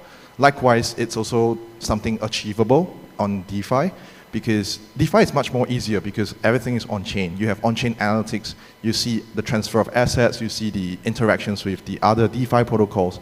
So these identity oracles can give wallets the characteristics for startups like yourself to find the right users. And I think that's one very important way to kind of scale what you're building and serve the people that you're building your protocol for. Yeah. Very nice. Fred, I'm going to give you a challenge to answer the next question in a minute, because we are just doing a quick time check at the moment. Now let's also move to a topic about regulation and compliance. These are factors that are mentioned as important considerations for blockchain projects. Are there any emerging regulatory trends that you see happening that are encouraging for the space? Essentially, the philosophy and the spirit behind most of the policies and regulation that we've talked with, not only with Singapore, but with many other governments as well, is that we push the agenda. Innovation should never regulation should never front run innovation, right?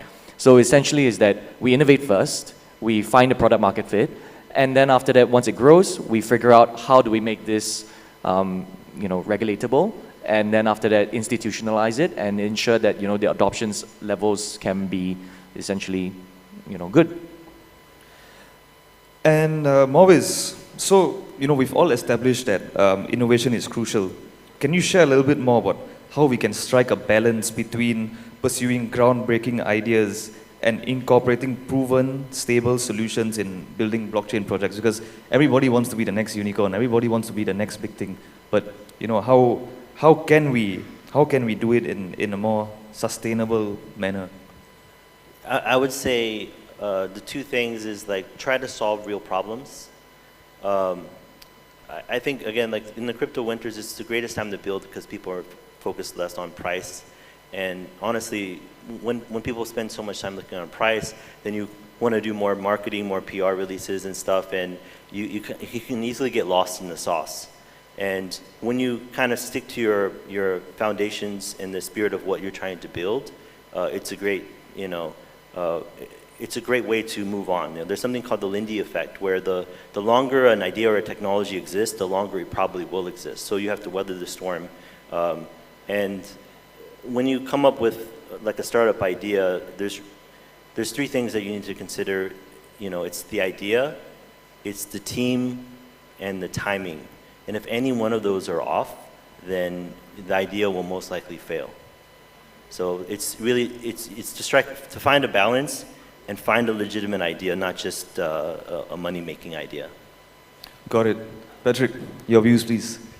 Yeah, I'm actually with Frederick on this topic as well. I think the beauty of regulation is it's currently reactive. So all the black swan events that happened last year, that actually kind of make cryptocurrency or blockchain as an industry much more mature. I would always like to call these events like canon events because they need to happen for us to be much more mature, for the regulations to catch up, and then for subsequent innovations that come about to be much more properly structured. And this way, all the key stakeholders will be protected. So people like your users, people like your investors, people, even the core contributors themselves, they have to be protected in some way. And I think when regulation comes in, we can expect much more better management in terms of the business. So, talking about treasury management is pretty important. I think right now, transparency is kind of lacking. So a lot of like startups, like for example, HQXYZ, they are pushing for transparency in financial accounting. And then we also talk about like control management. I think we have seen a lot of issues where there's a lot of infighting among very popular protocols. For example, like Paraspace, the NFT staking platform. I think just a few months ago, there was some infighting between the developers and the board of directors. I'm not too sure, but essentially this kind of infighting can be better managed if there's better control management. So we need to take our lessons from the traditional companies where there's proper segregation of duties and responsibilities between the people within the organization. And I think this ties in very well with regulation because regulation will keep these people in check. Yeah, and just to end this session, I want to end this session in a very actionable manner. Things that people can take out of this hall and start applying. I would like you guys to share with me one piece of actionable insights. We got to condense it to 10 seconds each. But one actionable insights that builders in this room can take back with regards to innovation and anything Web3 related. Maurice, you first. I think the best thing is just keep building. Like, no matter what happens, just keep building. Crypto winter, bull market, just build. Fred. You can have fantastic technology, but it is completely, utterly useless unless you listen to your users all the time. Patrick. Cool. I'd like to echo Maurice on this. If you have an idea, build on it. Start working on it. Don't put it aside because no one has a perfect product from the get-go. Just build what you have. Speak to people within the space. Bounce ideas and make sure you speak to people that can value it. Don't be afraid to share ideas with people and get your feedback. Yeah. There you go, ladies and gentlemen. We've come to an end of our panel. We hope that you found it insightful. And thank you very much once again to Maurice, Fred, and Patrick for sharing such actionable insights over the last 25 minutes. Thank you for having us once again.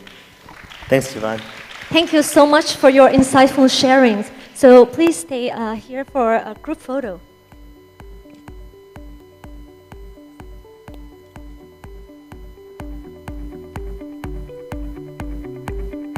Smile.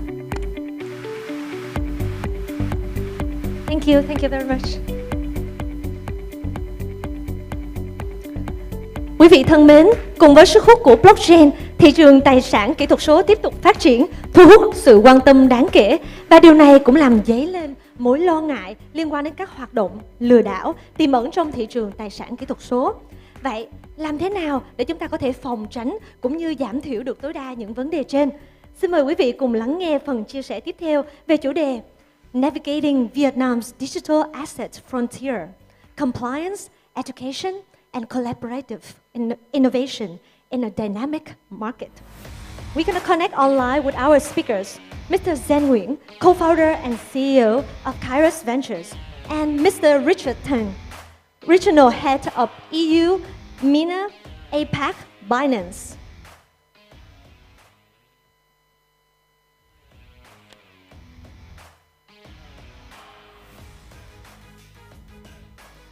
Không biết là bộ phận kỹ thuật chúng ta đã kết nối được với Mr. Richard chưa ạ? Ngày hôm nay thì Mr. Richard không thể đến với buổi hội thảo của chúng ta, nên chúng ta sẽ kết nối online với hai vị diễn giả của chúng ta ạ.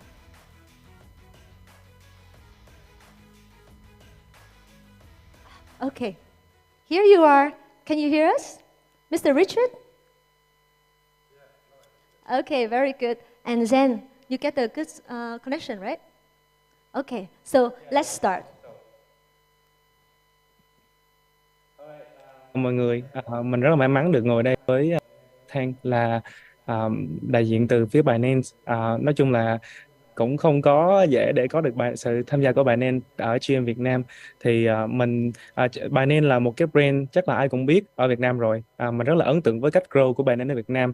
Không chỉ là một sàn giao dịch mà là một cái văn hóa, và giống như là rất là nhiều cái thứ Binance mang về Việt Nam nó trở thành một cái kiểu văn hóa, và nó tạo một cái vibe rất là hay cho cộng đồng Web3 và cộng đồng blockchain của Việt Nam. Thì rất là may mắn có được nói chuyện với Richard ngày hôm nay. Hey Richard, how are you? Hey Zin, I'm good. How are you?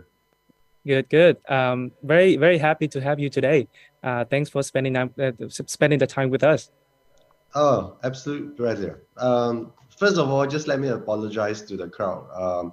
I know it's an excited crowd. I'm supposed to be there physically. I'm nursing a very bad cold, so I can't make the travel. So firstly, my apologies. I mean, Vietnam is such a vibrant and dynamic marketplace, especially in Web3 and digital assets. And so hopefully I can make that trip very soon.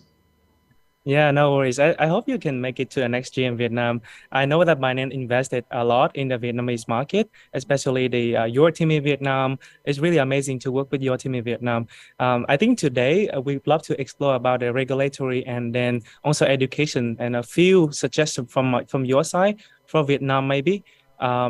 Let me just start with some of the legal question first. I think that's that's the topic many of the audience here they care about. The first question for you is about as the digital asset market continue to grow, attracting significant interest, it also raised a concern related to the potential fraudulent activity. In response, the National Assembly of Vietnam enacted something called new law, anti-money laundering law, in November last year, effectively replacing the previous legislation from March of this year. This also demonstrates that Vietnam really keen on commit to addressing the AML concern.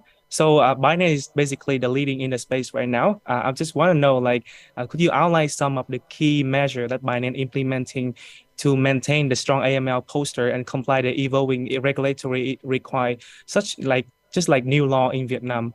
How are you guys adapting with that right now? Sure, thanks for that. I think first of all, let me applaud the new law. It's extremely important, right? So the direction of travel in digital space now is you're going to get much more regulations compared to, if you look at 4 years back, there's almost no regulations of this space, right? So, but if you look at the past 12 to 24 months, new regulations are being promulgated. But having said that, only 1/3 of global regulators are regulating this space. 2/3 are still not, right? So, but we at Binance, we are firmly committed on this front to make sure that we uphold high standards, we keep the ecosystem clean, which is why we have devoted substantial resources on this front in terms of upholding high standards, anti-money laundering, proper KYC, enhanced due diligence. So it expands throughout. I think the fact that illicit money happens in crypto has been overplayed by traditional media. If you look at the amount of illicit activities happening in crypto, it's only 0.05% of what's happening in the fiat space. A very simple example, if you have $100 million, if you distribute that in fiat, you can't trace that. Whereas digital assets, blockchain is a traceable technology. So it is very difficult to do that. And we have excellent technologies to try to trace where the money goes to, etc. Even if you go through mixers and tumblers, we are able to detect all those things. Right? So we ourselves spend a substantial resources. We have the largest compliance team of all the crypto and digital asset exchanges globally, devoting a lot of attention on this. We work very substantially with law enforcement agencies throughout the world. Even though just 1/3 of global regulators regulate this space, all the global law enforcement agencies are concerned with things like fraud, illicit money activity. So we work very closely with them. And we, I think, are the only one that conduct lessons, classes for law enforcement agencies. Last year, 2022, we conducted 70 anti-crime classes globally for different law enforcement agencies, policymakers, to really educate the beauty of this technology, the traceability of this technology, to fight some of these crimes and uphold high standards. Yeah, obviously, yeah. I think with the new technology, it's right now it's still very early stage, and you have to like adopt the technology as well as like try to kind of combine with the user experience and how to actually like manage it more effectively. I'm really happy to know that, and I think like the user also really happy to see that you guys are investing a lot in the like trying to follow the compliance of different country, but then the different country right now they have different like compliant and legal framework, right? How do you guys actually adapt with each of the country while you guys still basically while you guys still can balance with the user experience, user security, right? So there's two sides, because like the user, they join crypto because they want decentralized, they want something freedom, and then it's like it comes to compliance. You have to combine two of that for the lawmaker and then for the user. How are you guys doing that right now? I think I can separate that into two parts. I think firstly is the standards we uphold, which in a lot of instances are over and above global standards. And then secondly, I'll go to the regulatory questions, right? So Binance itself is a user-first platform. We are very passionate about protection of users, which is why in the first instance, we set up a $1 billion US dollar SAFU fund, which means for safe asset for users, right?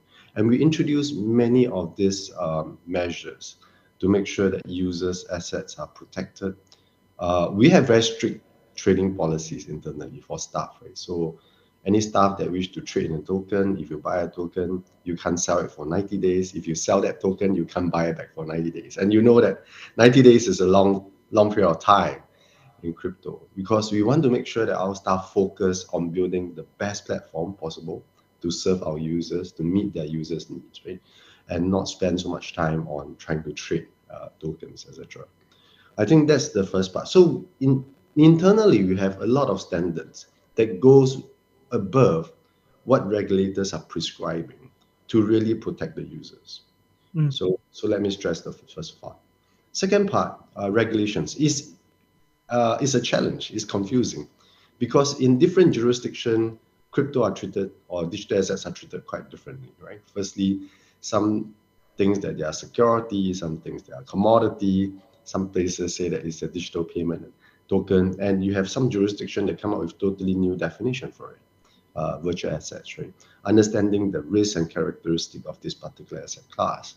So it is challenging, especially for a global platform that operates in multiple jurisdictions. So we are what we hope for is greater harmonization of global standards. If there's one single standards globally, then it's much easier to comply with. So in that regard, I will actually applaud some of the initiative by European regulators that come up with MiCA regulations that govern the 27 countries in European Union, right? That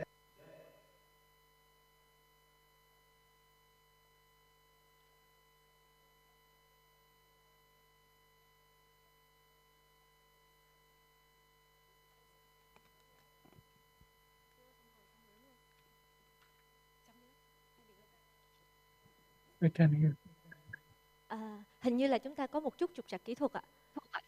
Mr. Richard, we cannot hear you. Can you hear us? Hello, can you hear us? Hey, can you Can you hear me?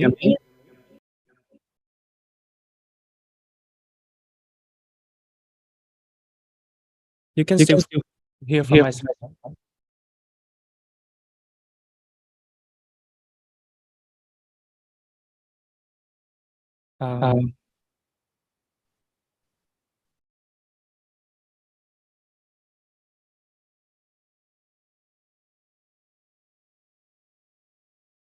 Richard của chúng ta không ạ?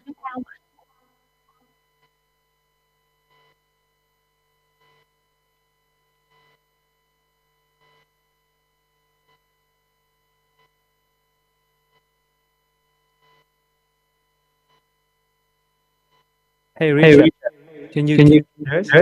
We can.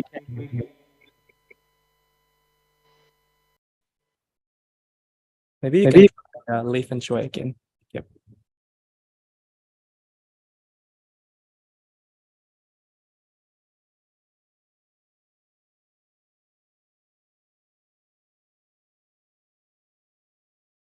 Vâng, thì quý anh chị ơi, coi như là chúng ta dành một vài phút break đi ạ. Đáng lẽ là sau cái buổi panel này thì chúng ta sẽ có 5 phút break, nhưng mà đang bị trục trặc kỹ thuật nên là coi như chúng ta sẽ có 5 phút break. Các anh chị có thể đi vệ sinh hoặc là và mình có thể đợi một chút trong vòng vài phút để cho bộ phận kỹ thuật có thể kết nối lại với diễn giải của chúng ta. Các anh chị có thể ổn định chỗ ngồi để chúng ta có thể đợi một chút ạ. Và sau cái buổi panel này thì chúng ta sẽ có phần break sau, nên là anh chị có thể ổn định chỗ ngồi ngay bây giờ để chúng ta cũng cùng trở lại với phiên thảo luận của Richard và Mr. Zen ạ.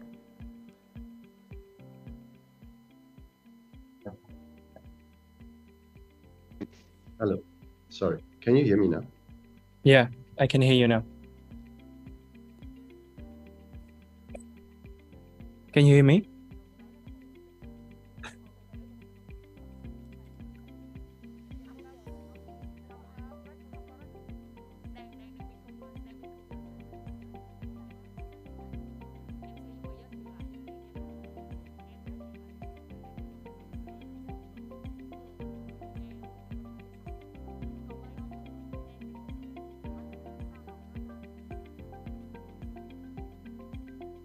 Anh chị ơi, mình có thể nán lại khán phòng một chút xíu. Chúng ta đang quay lại với buổi Zoom với Mr. Richard và Mr. Zen ạ.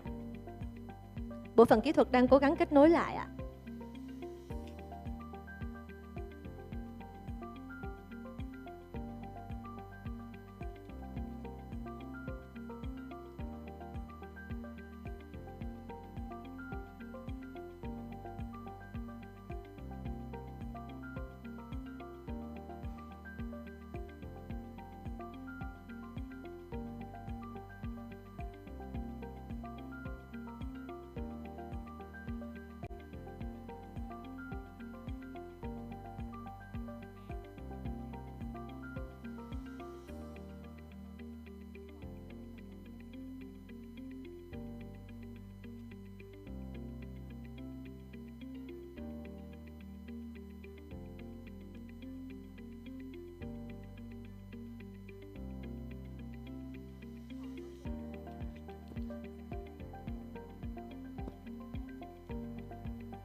Sorry. Can you hear me?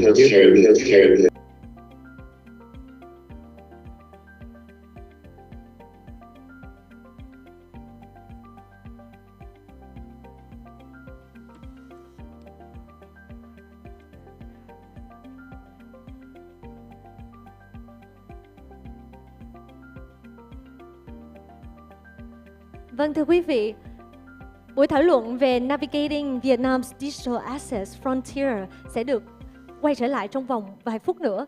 Mong quý anh chị chúng ta cùng kiên nhẫn chờ đợi một chút xíu để cho bộ phận kỹ thuật chúng ta có thể kết nối lại với Mr. Richard. Xin chân thành cảm ơn ạ.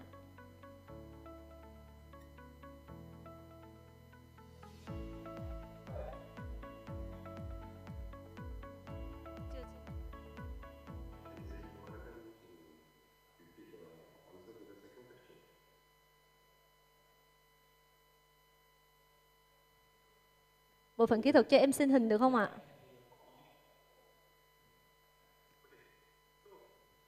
Mới nghe thấy tiếng mà chưa thấy người ạ. Bộ phận kỹ thuật ơi, cho em xin hình với ạ.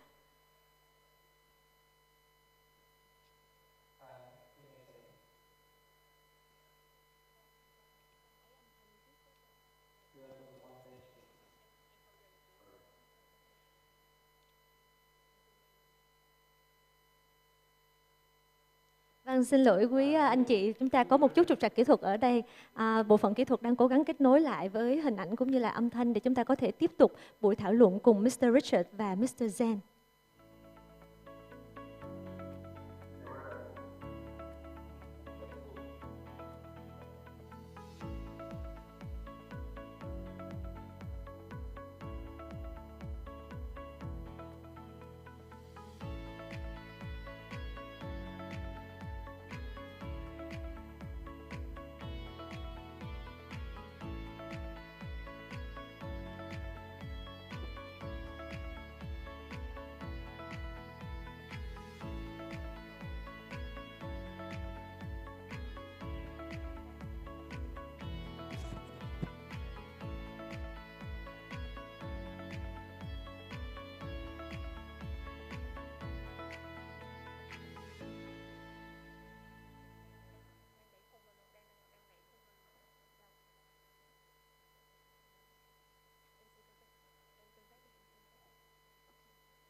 Okay, welcome back.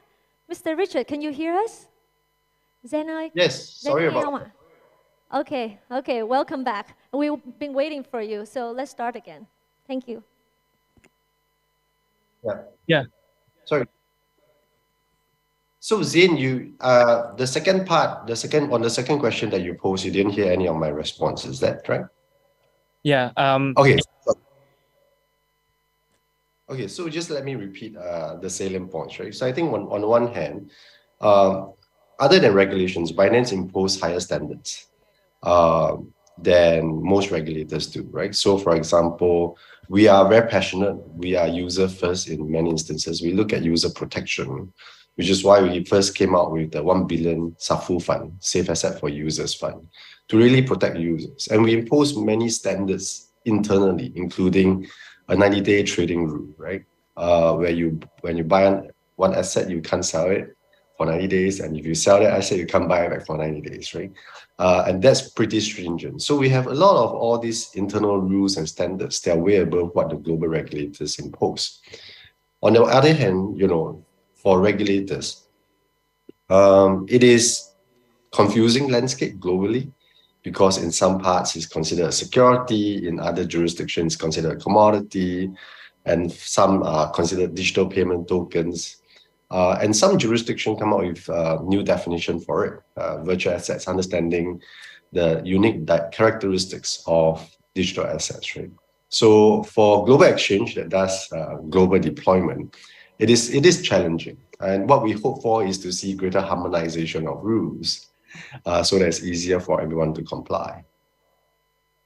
Yeah, definitely. Yeah, I think you guys are doing great job on both sides. Binance, let me summarize the answer here. So Binance is still a user first platform, and Binance always try to diverse the strategy to adapt with the legal framework in different countries. And especially interesting fact that Binance employee will not be able to sell the token if they buy the token for after 90 days. That really interesting fact I got to know today. And then I know that Vietnam Binance also have a great Vietnamese team. You guys did put a lot of effort in education and stuff. I think it's good for us in this industry, because basically we are here not to just build for ourselves. We are here to build for the whole industry. We only survive and grow if the whole industry grow. So I do see all the all the message that Binance spread out there. It's not only about try to trade on Binance, but also about get on crypto, get on blockchain, adopting blockchain. So you guys did a lot of educational activity, especially in Vietnam. I did see you guys did you did too as well. Can you explain a little bit more about your education strategy in different countries, especially South Asia and Vietnam? Yeah, absolutely. So we are at Binance, we are passionate about education, right? In terms of making sure that users understand what they're getting into, which is why we always urge users to do your own research, right? If you remember Super Bowl 2 years back, all the major digital assets platform are advertising like crazy on TV to say get into crypto. And our message has been very simple. Don't trust celebrities. Trust yourself. Do your own research. That's the most important. Which is why we spend a lot on educational effort. We have a free-to-air portal, Binance Academy, as you know. It's very rich in content, right? You can learn everything that you wish to on blockchain technology, on digital assets, etc. So that is a very rich platform. And we work with different governments and educational institutions to really calibrate that to roll out in courses as well, where governments require us to do so, or where educational institutions do that, right? Over the course of last few years, we also do what we call masterclass. And these are in-person training. And so far, we have trained about 60,000 people to understand much better blockchain, digital assets, the power, the risks, the opportunities, right? So we will continue to be very passionate on that front. I mentioned to you that we also do training, and I believe we are the only one, that we do training for law enforcement officers around the world, as well as with government agencies and policymakers, so that they can better understand. One of the biggest gaps in this space is the lack of understanding of how this technology behaves and what are the powers and the potential of this technology. So the more we can close this gap with policymakers and regulators, the better we can build a much more vibrant ecosystem. Yeah, I do see that the Binance ecosystem right now is not only about the exchange, but it's have so many other arms. Apart from like Binance Academy, you also have Binance Charity as well, trying to like helping out the low income and the underdeveloped countries as well, and bringing crypto and blockchain to them, to the unbanked people. What do you think about Vietnam? I mean, like, I'm not sure, like, how much did you learn about Vietnam market before, or how important Vietnam is to the Binance strategy? Because basically, I guess, maybe you already know that Vietnam has really high crypto adoption. And I guess just my personal prediction that Vietnam is like one of the top country on Binance as well. Thanks to all the the DeFi and GameFi in 2021, that the Vietnam adoption to crypto and DeFi are really high. What do you suggest for Vietnam to keeping this position, sustain it growth for longer? No, indeed, that's the case. Vietnam is one of the most exciting markets in Asia Pacific, if not globally, right? You have a big talent pool, many enthusiasts in this space, in GameFi, DeFi, as you mentioned, trying to build different use cases, which are very exciting, which is why, I mean, in terms of Binance deployment, you'll see our team on the ground working very closely with different educational institutions to try to educate on crypto. We do have our Binance Labs and M&A teams, and that does global sourcing for deals, investments. We are one of the largest investors in the blockchain space, right? And we have invested in very good projects that we have sourced in Vietnam as well. And we are very active in Vietnam in terms of charity space. So we will continue on those fronts to really work with the different stakeholders. My sort of philosophy, everywhere we want to do a deployment locally, where it's an important marketplace, you need to work very closely with three different sets of stakeholders. One is government and regulators, to get them to appreciate what exactly it is, to come up with a framework to support it. The second group are your partners, your corporate partners, and those could be fiat banks, it could be partners that issue NFTs, etc. But yet there are many different partners that we have to work with and work with closely to do a local deployment well. And thirdly are the users and community, right? It's very important that we support the users and communities and support important projects that's coming through Vietnam. And it's such a great talent pool, it's such a vibrant market. So we hope to do much more together. Yeah, for sure, for sure. We also had a Binance Vietnam team at the GM Vietnam event today. I think this is a chance for many audience and participants today to meet and talk about Binance Vietnam team representing Binance in Vietnam. That's also the last question for this discussion. Thanks a lot for spending time with us today, and take care. I hope you can recover from your sick. I hope to see you next GM Vietnam, and I really hope that the Binance Vietnam team will keep growing, and Binance brand will keep growing as a culture in Vietnam. Thank you a lot. Absolutely. Thanks for this, and I hope I will be in Vietnam way before that, right? Much earlier than next year. Yeah, for sure, for sure. Yeah, thank you a lot. Let me tell this to the audience. So mình có cái booth Binance ở ngoài conference, ở ngoài sảnh ở lobby á, thì tất cả các bạn nếu mà muốn tương tác với Binance team thì có thể gặp team Binance anh Việt và chị Linh ở ngoài booth nhé. Cảm ơn tất cả mọi người đã lắng nghe.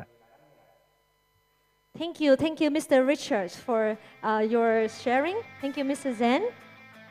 Vâng, thưa quý vị, và để chuẩn bị cho những phiên thảo luận và chủ đề tiếp theo trong buổi trưa và buổi chiều ngày hôm nay, thì mời quý vị chúng ta cùng nghỉ giải lao trong vòng 5 phút. Let's take a 5-minute break before we come back to our panel discussion. Thank you very much.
In the vast expanse of the universe, technology is advancing at lightning speed.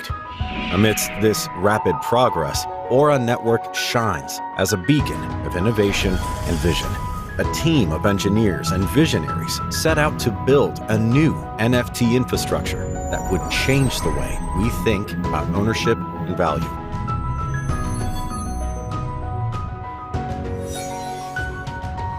Imagine a world where NFTs could represent more than just digital art or collectibles. With each step, we are bringing our vision of a new future closer to reality. Join us in the journey of transformation. Aura Network, shaping the future of NFTs and the Web3 realm.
Ngoài những đơn vị khởi xướng thực hiện, không thể không kể đến sự đồng hành của các nhà tài trợ. Đặc biệt, xin trân trọng cảm ơn nhà tài trợ kim cương Aura Network đã đồng hành cùng GM Việt Nam. We would like to express our appreciation to our diamond sponsor, Aura Network. Quý vị thân mến, Aura Network là một dự án blockchain Layer 1 top 1 tại Việt Nam hướng đến sự phát triển và mở rộng công nghệ NFT. Và ngay sau đây, xin mời quý vị đến với một chủ đề vô cùng thú vị. Personalizing NFC Experience with Sick Hype NFC Marketplace. Trong phiên này, đại diện từ Aura Network và Sick Hype sẽ chia sẻ những hiểu biết sâu sắc đối với đổi mới và tầm nhìn của họ về tương lai của NFT. Khám phá cách NFT đang cách mạng hóa các ngành, trao quyền cho người sáng tạo và định hình lại quyền sở hữu kỹ thuật số. Hãy chuẩn bị để có được những kiến thức vô cùng giá trị và về những phát triển và tiến bộ tiên tiến trong lĩnh vực NFT qua phần trình bày của diễn giả Lâm Mộc Tính, co-founder và CEO của Sick Hype. Let's welcome to the stage Mr. Lâm Mộc Tính, co-founder and CEO of Sick Hype.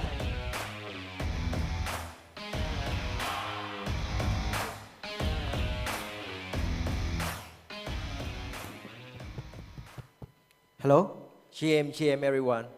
So I would love to express my appreciation to you guys to be in here and join my section with me. So basically, like you guys say, I want to give you guys a little bit hopium here because like this sentence, this phrase might be the most popular sentence in Twitter if you are like an NFT player. Like NFT is gonna die. NFT is not gonna die. There are like so many people are talking about NFTs like they're going to die because like the prices are dumping, there's a lot of fuss these days. But when we take a little bit closer, we got like crypto and NFTs is going the same pace. Like the volume is going down, crypto is going down, NFT's price, floor price, dumping a lot. Like an NFT lover like me, I collect NFTs, but I lost a bunch of money. But however, when we look closer a bit, you can see the volume, the closest chart of volume over there is surprisingly increased, but it's a negative volume. But however, I feel super positive on NFT. Why is it? Because like there's so many traditional big brands, they put one step closer into NFTs.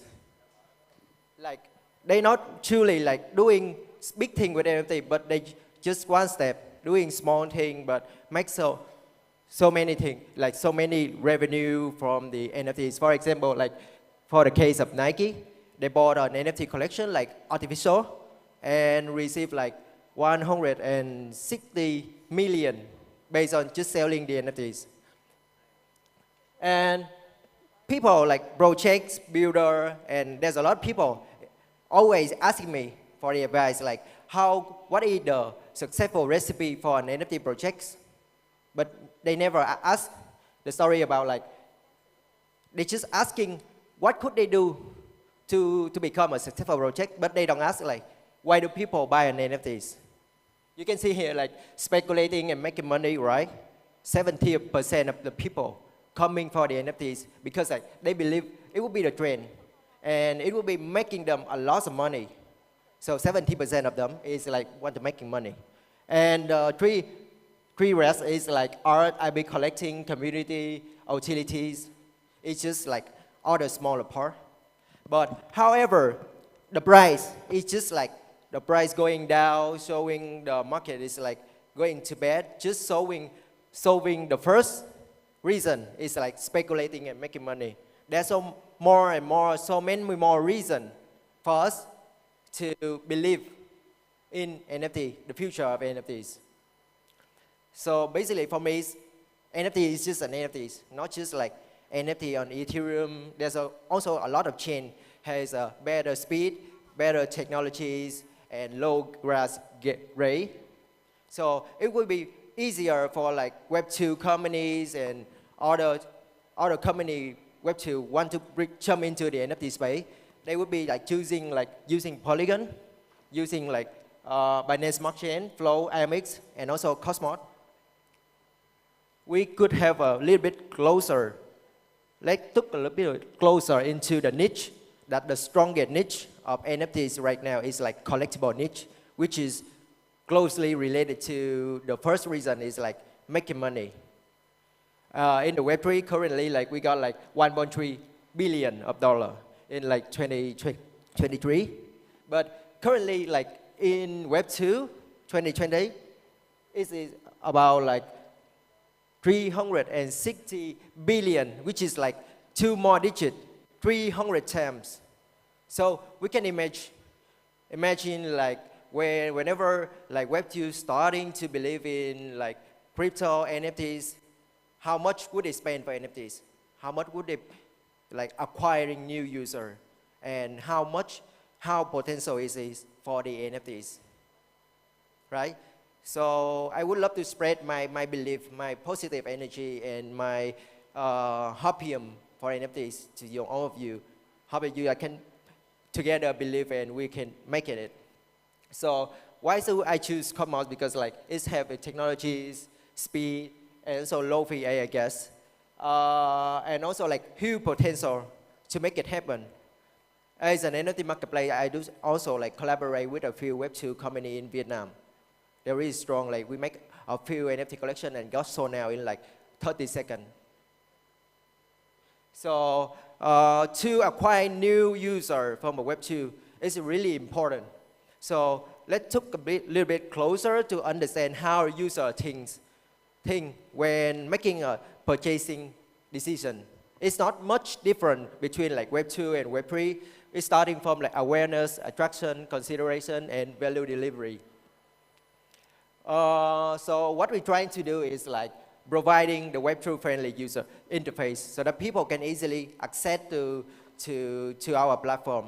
For example, like Binance, big name, we got like Kairos, so many things. People are trying to do events and activities that educate the user, acquiring new user to the space.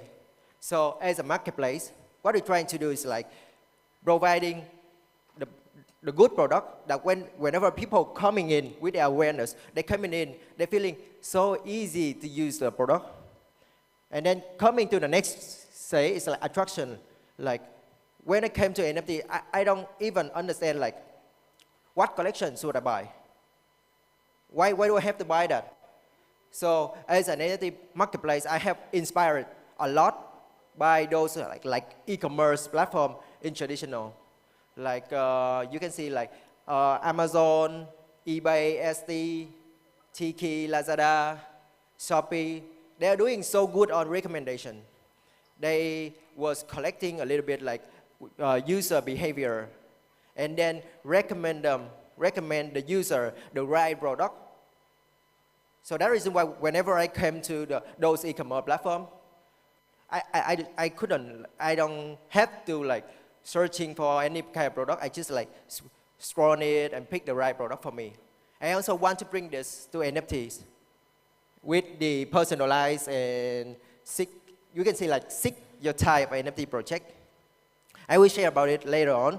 But next thing is like after choosing an NFT collection, so how would I check if it's a good NFT or not? Whenever people telling everyone like NFT is all about like the art, community, and utility, right? Utility is easy to see, but most of them couldn't deliver it. But they usually say like community is the most important thing of an NFT project. But have a look closer to like the current NFT marketplace platform. Like we got OpenSea Pro, OpenSea, we got Blur. What are they trying to do?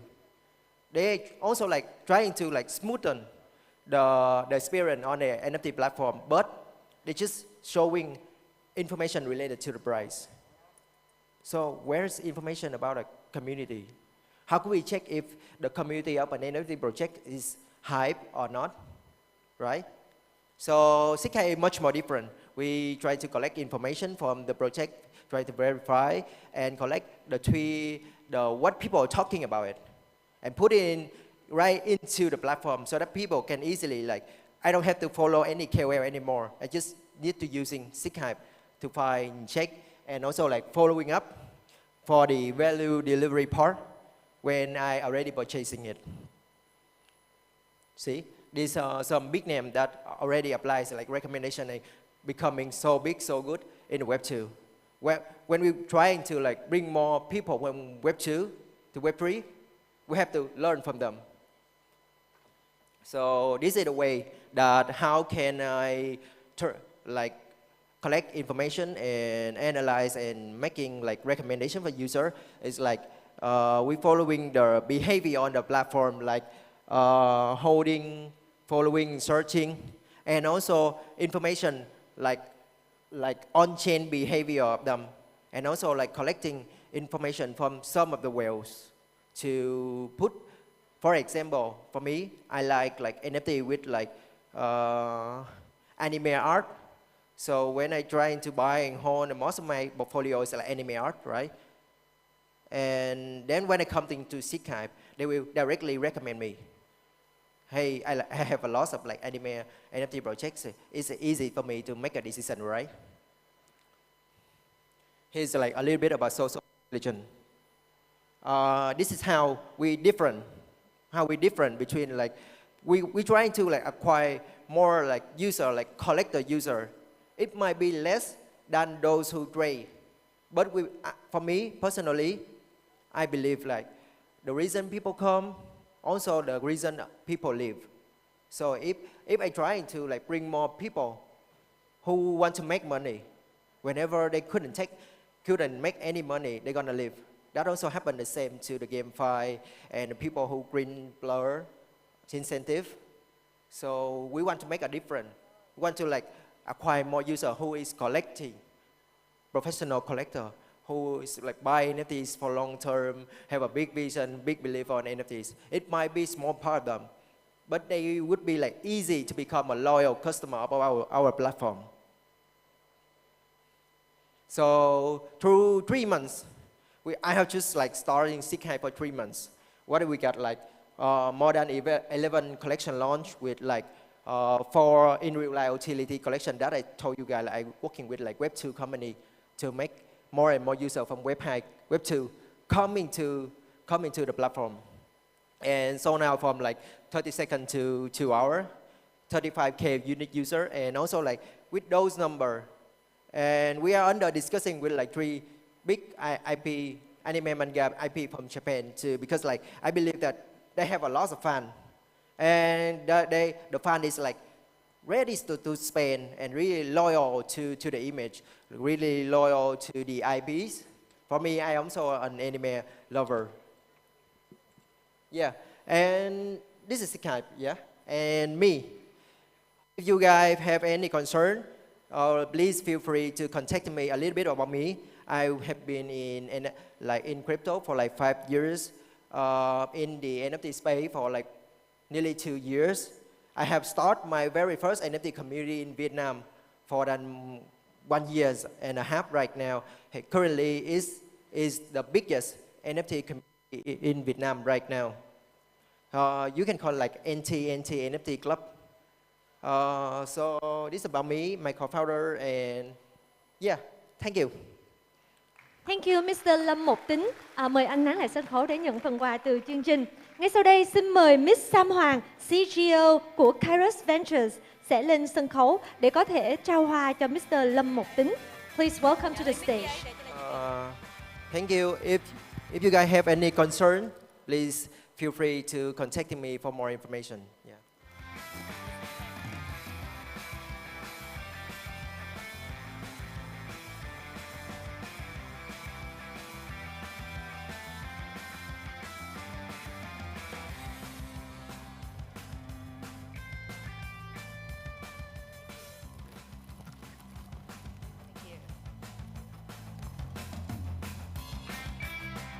Vâng, thưa quý vị, ngay sau đây xin mời quý vị đến với một phiên thảo luận có chủ đề vô cùng thú vị: Define Thresholds and How to Open the Bottleneck.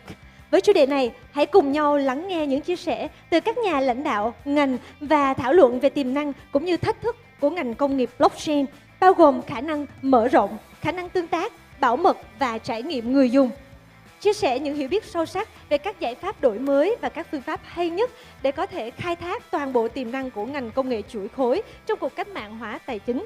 Và xin mời lên sân khấu, please welcome to the stage our moderator, Miss Jasmine Trần, builder at Coin98.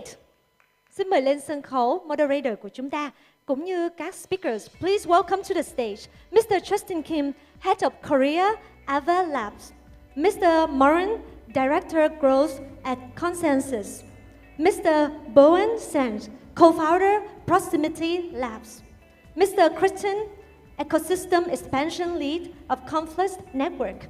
Please welcome to the stage.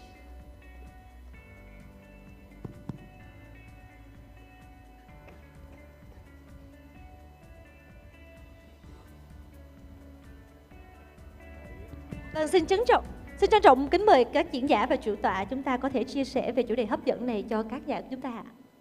Thank you. Hello everyone. Welcome to the second roundtable of today's morning. I'm Jasmine from Coin88.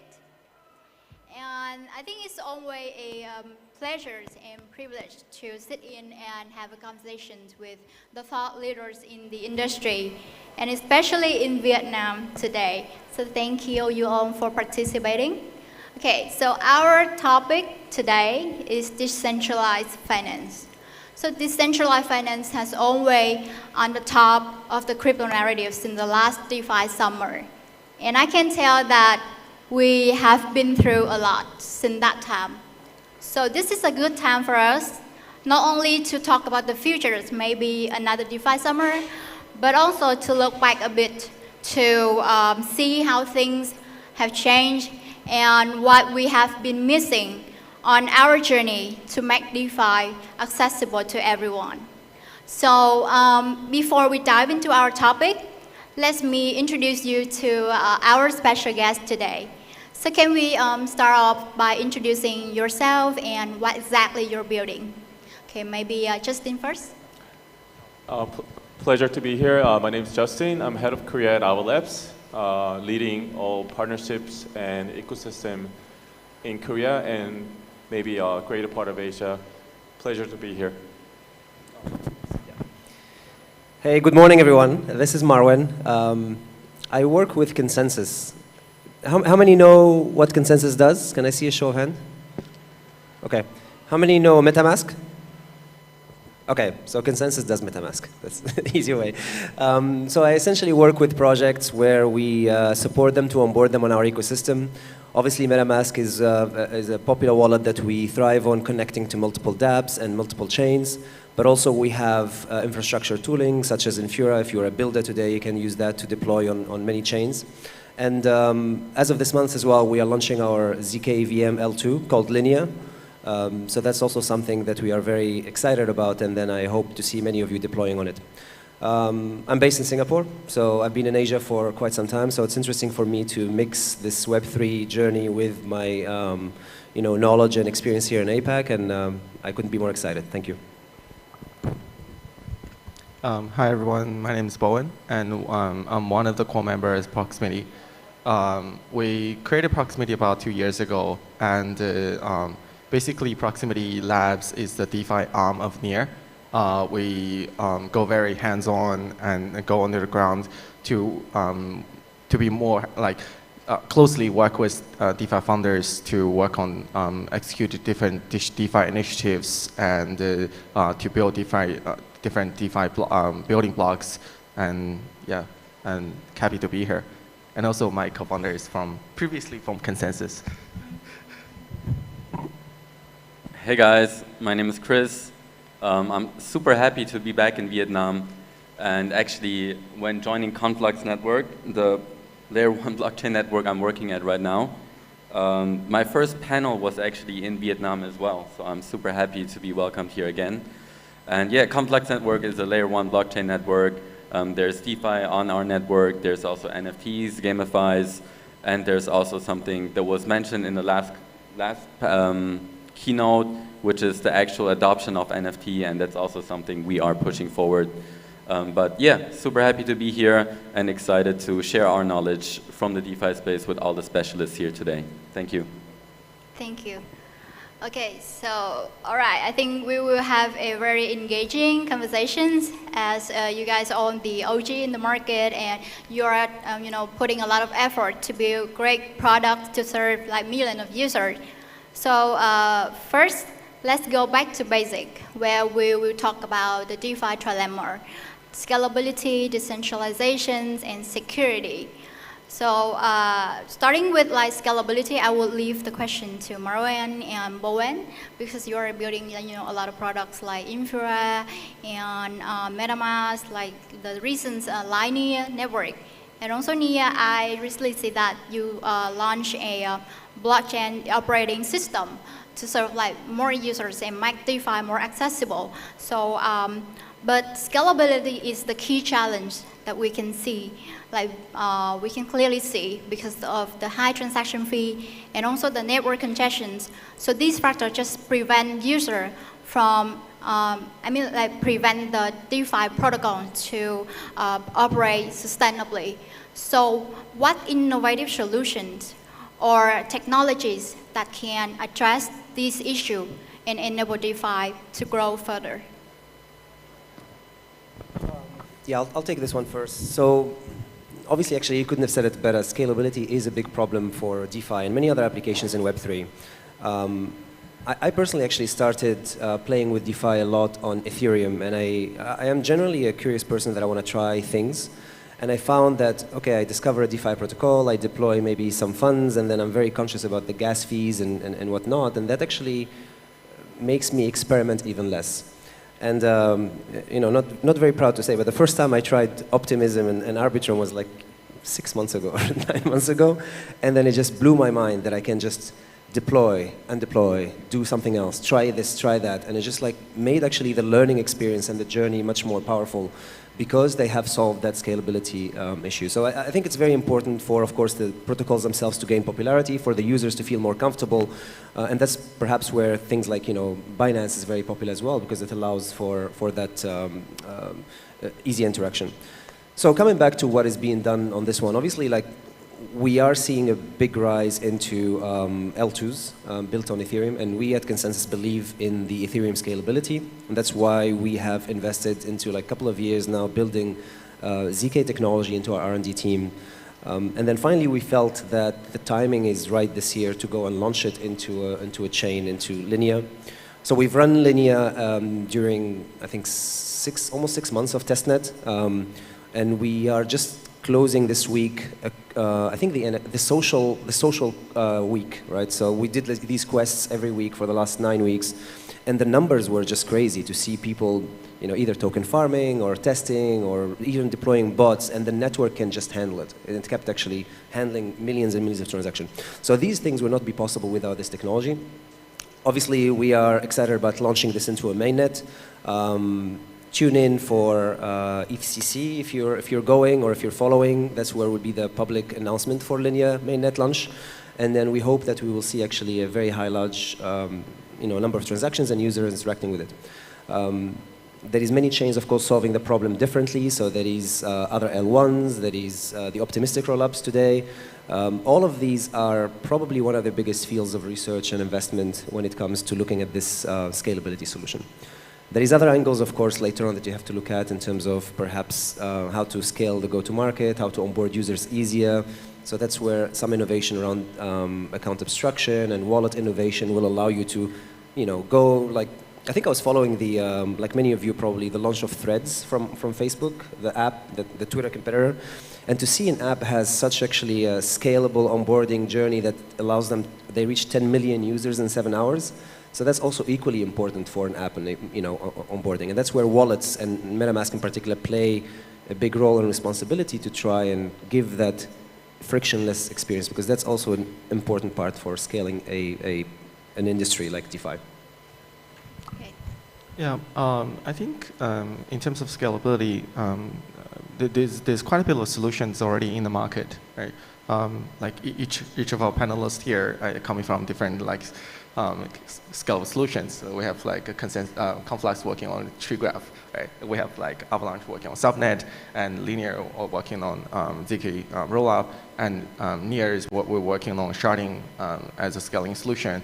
I think this question is more about like when we have this scalable solutions, how we can find the onboard different business use cases onto that, such that it will be like a product market fit, right?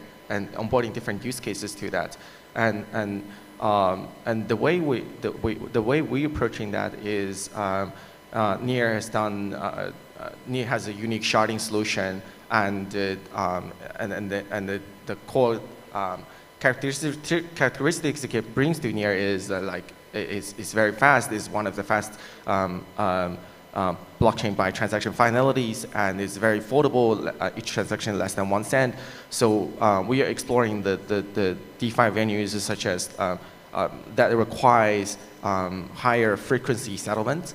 So like order book, one of the use cases is an orderly network that was backed by Kronos, a very sophisticated group of traders, and also Wu network.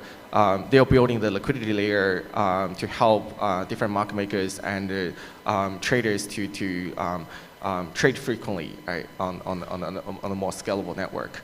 That's one of the way. And since you mentioned BOSS, like BOSS is one of the ways that we see that it's a new initiative that we've launched recently, and it's a front-end stack of applications that we see, like basically all applications in all networks, they can deploy the front-end on Near. And what it does is it gives the composability of front-end interactions, right? Different applications, front-ends can coexist in a single UI.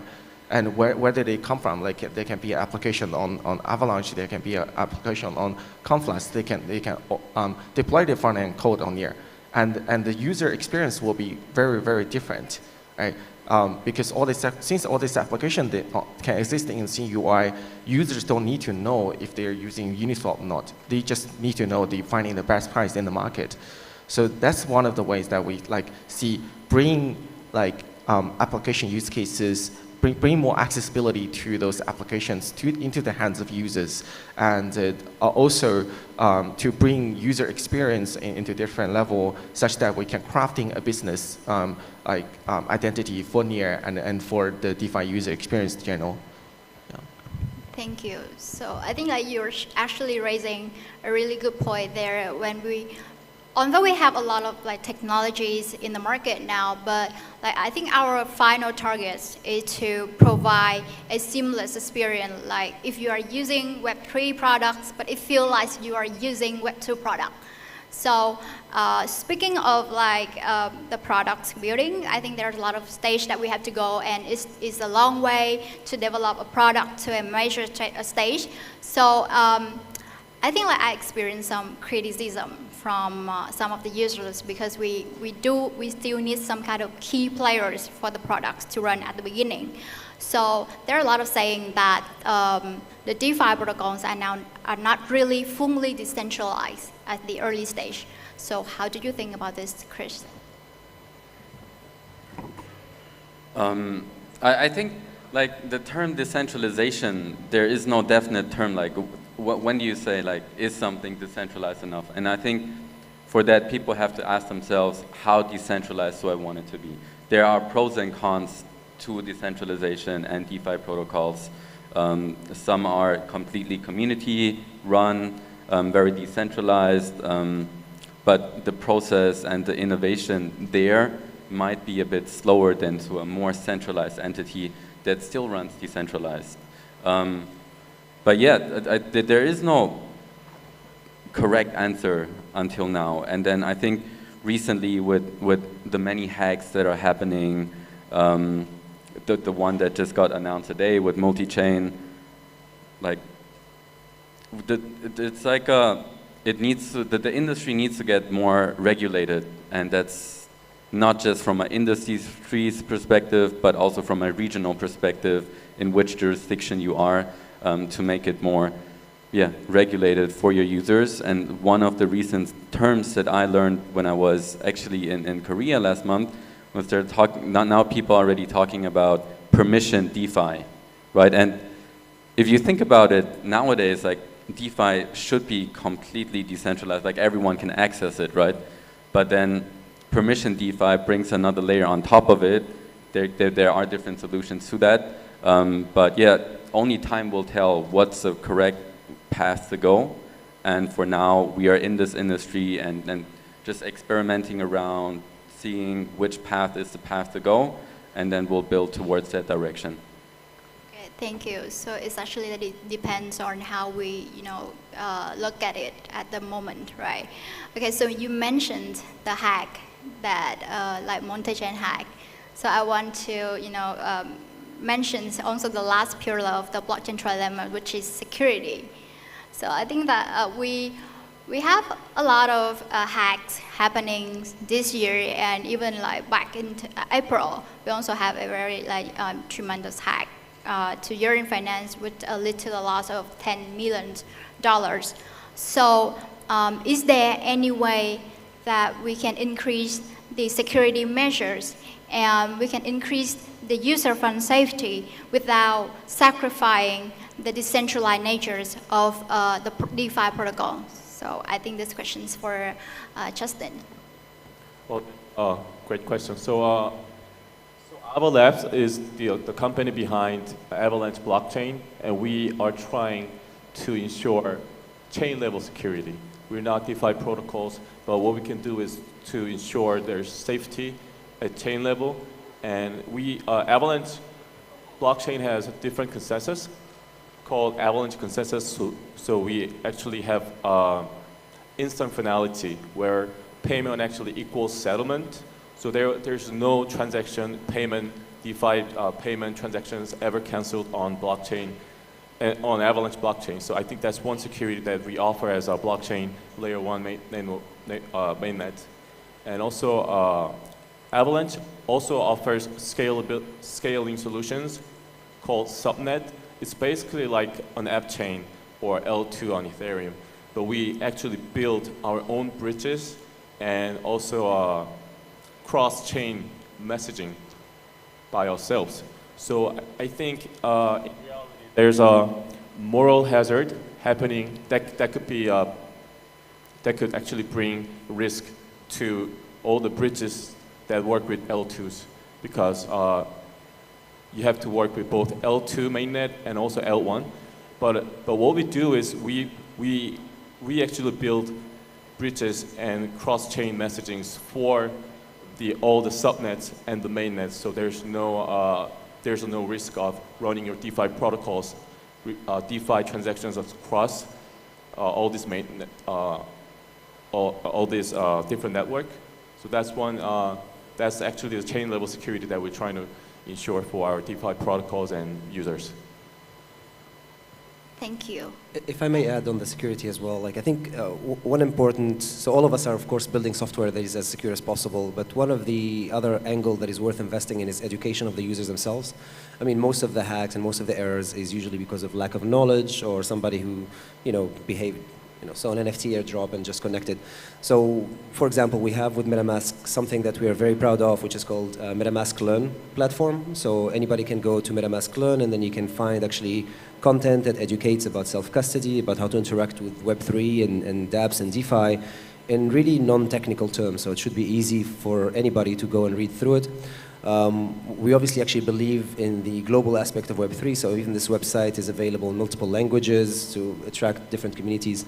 And I think that's probably mission number one, and we all play a role here to go and talk about, the best practices, the best behavior, and the more the users know what they are doing on the blockchain, I think that will ultimately increase the security as well. Thank you. Yes, so I think it's not only on the builders or developer side. It has to be from the user side as well. So it's our responsibility to actually find a way to protect our assets before we actually investing in anything in the blockchain space, because the space is very, very open. Okay, so now looking at a bigger pictures, I think this is the questions that all the builders in Web3 or the builder of the DeFi protocols are trying to answer for a while. So because our targets the end user, so the user experience play a very vital role along the way. So these questions I want to ask four of our speakers. So what are the key challenges in improving the user experience of DeFi applications, and what innovative solutions or design principles can be implemented to make DeFi more accessible and user-friendly? Maybe we start with Chris. Yes, thanks. That's actually a very good question. And I think when Bitcoin started, right, it was meant to be a thing for everyone in the world, to be mass adoptable. And throughout the recent years, blockchain networks arise, Ethereum arise, DeFi arise, and many use cases arise.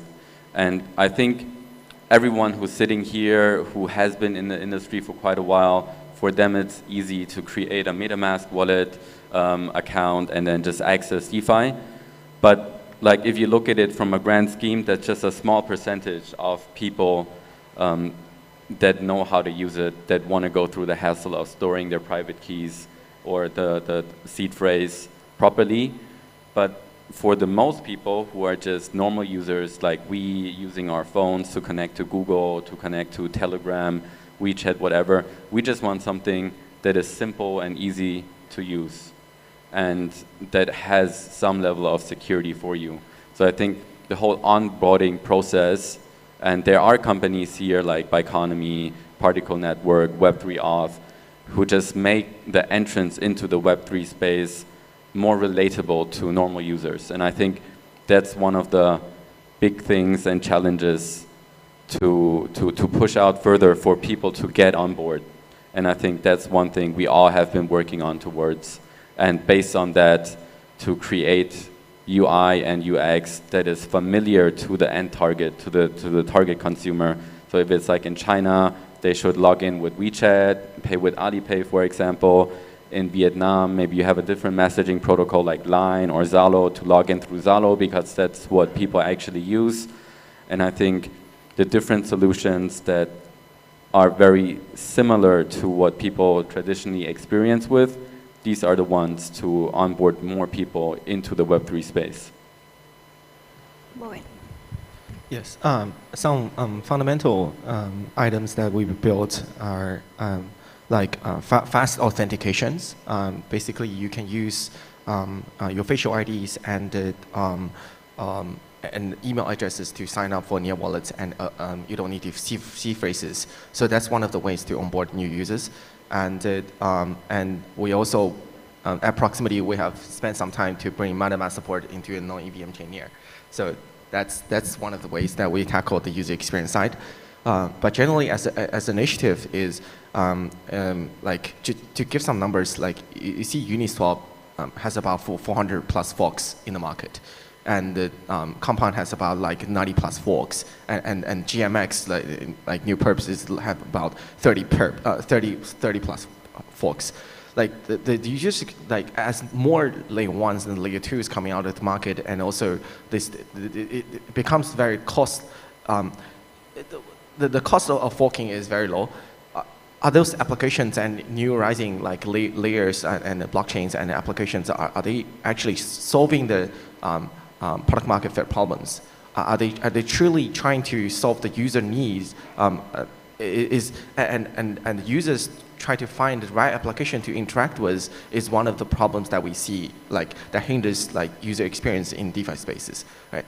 That's one of the ways that we see via BOSS we can potentially change this business model, like to help users to try to discover. It's like by the name blockchain operating system, right? There's different applications that can be exist in the front end components can be existing in the Near protocol and can be discoverable on Near.org. And all these applications can be rendered, retrieved, and compiled together in different formats, such that it will be customized, built, and presented to users in various ways to find the market fit. It's like a retailer and the product business model that you see, like Costco's, Walmart. These retailers, they don't produce the product themselves, but they compile different products to serve the local customer needs. That's what they do, right? That's what BOSS is trying to do with different applications and different ecosystems. Yes. So I think user experience is very important. So that's where probably if we do a survey here, we'll find that most of us got into crypto through centralized exchanges. It's easier to just go set up a Binance account or a Coinbase account. Obviously, that came with its risks, with some stuff that happened along the way. And we, at least Consensus and MetaMask, we believe that we are on that path to create a user experience that is similar to a centralized exchange, but in a decentralized way. And so one of the recent releases we did, I think a couple of months back, is the MetaMask Portfolio tab. So if you go to your MetaMask, you'll see a button, you click on it, will take you to a web page essentially that has tools and capabilities that are coming along to make it look more and more like exchange features. So you can see a portfolio, you can see assets, you can see some financial products like staking, you can see bridging tools, and all of these actually have focus on making it simple for the users to do. The journey is probably still long, and then there is many more things that we need to build, but ultimately if we are building towards that vision, which is building a decentralized self-custodial tool that makes it not necessary for you to use a centralized exchange, then we probably achieved the best user experience that we can do.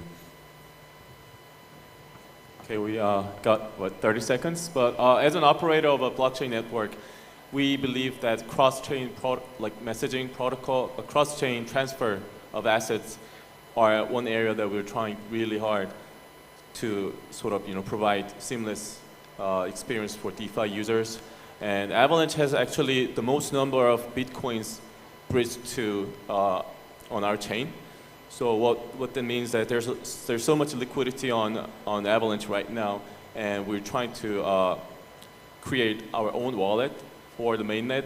And if you use it, it's called Core Wallet. And if you use it, you can actually swap for the Bitcoins on the app itself. You don't have to go to DeFi protocols anymore. So that's one area I think that could come into play for like new users to access DeFi protocols.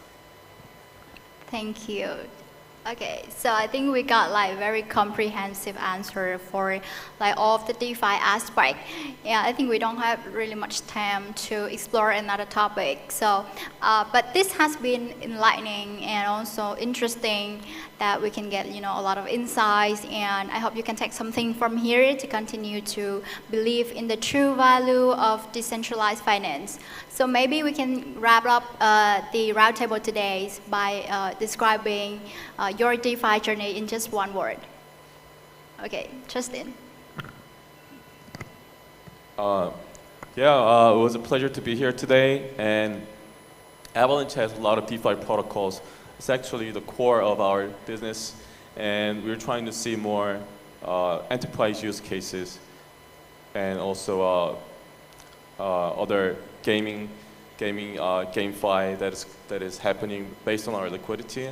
So that's what we're trying to do in the space, and hopefully there's a lot more partnerships that are coming from Vietnam too. Thank you. So your word is partnership, or like describe? Yeah, we're trying to. So we're trying to see more DeFi expanding to institutions and partnerships, because if you look at stock market, it's only like 10, 20%, 30% are actual retail users. So what we're trying to do is to get more institutions, more large liquidity into the market for the greater good of the industry. Yes. Thank you, Marin. My one word for my DeFi journey is down only. Downloading. Okay, interesting. Bowen. My word is build. Yeah, keep building. Okay. Yeah. Keep building. And Chris. I think so many great things have been said. I mean, like, what I wanted to say is, continue to be experimental, keep up, experiment with the new projects and build new projects, and be innovative. Okay, be innovative. Okay, thank you all for participating, and thank you for listening. Thank you so much for our beautiful moderator and also the insightful sharing from our experts. So please, let's take a group photo together here.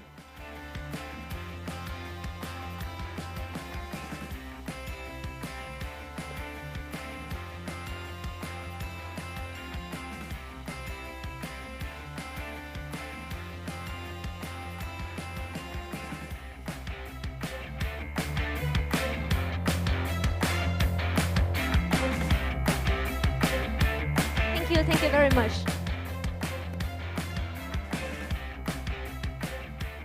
Vâng, thưa quý vị, và phiên thảo luận tiếp theo, chúng ta sẽ cùng nhau lắng nghe những phân tích về các nền tảng cần thiết cho phép tiếp cận rộng rãi hơn các sản phẩm công nghệ chuỗi khối và Web3 tại Việt Nam, cũng như những vấn đề pháp lý và giáo dục người dùng phổ thông. Bên cạnh đó, sẽ cùng đưa ra các giải pháp như thế nào để chúng ta có thể thiết lập lòng tin của người dùng.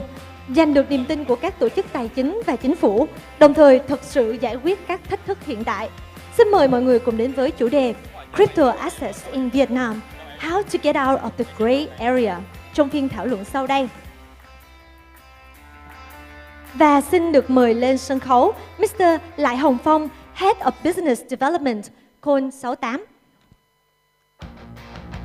Xin mời lên sân khấu các diễn giả của chúng ta, Mr. Jonathan Phan, Director OKB Chain, OKX Desk Development Southeast Asia và Miss Linh Hoàng, Country Head of Binance. Xin trân trọng kính mời diễn giả và chủ tọa lên sân khấu để mang đến những chia sẻ hấp dẫn nhất cho toàn thể quý vị của chúng ta trong khán phòng ngày hôm nay. Xin chân thành cảm ơn.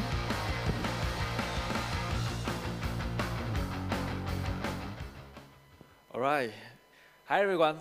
First of all, I want to express my deepest appreciation for you guys to staying here until this hour. I know it's been a very long session and everyone had a lot of insight and knowledge to share from the first panelist and whole speaker. But may I have your attention for a while now because I'm pretty sure that you guys don't want to miss what we're about to share in this session. So sitting with me here today is two professionals from two prominent names in the market, and I'm pretty sure that if you guys are in the industry for a while, you would already know them. But I will let them to introduce themselves first.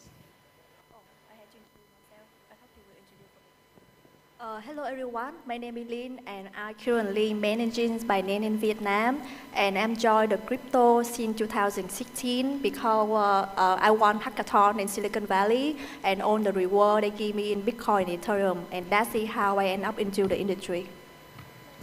Yeah, hello everyone.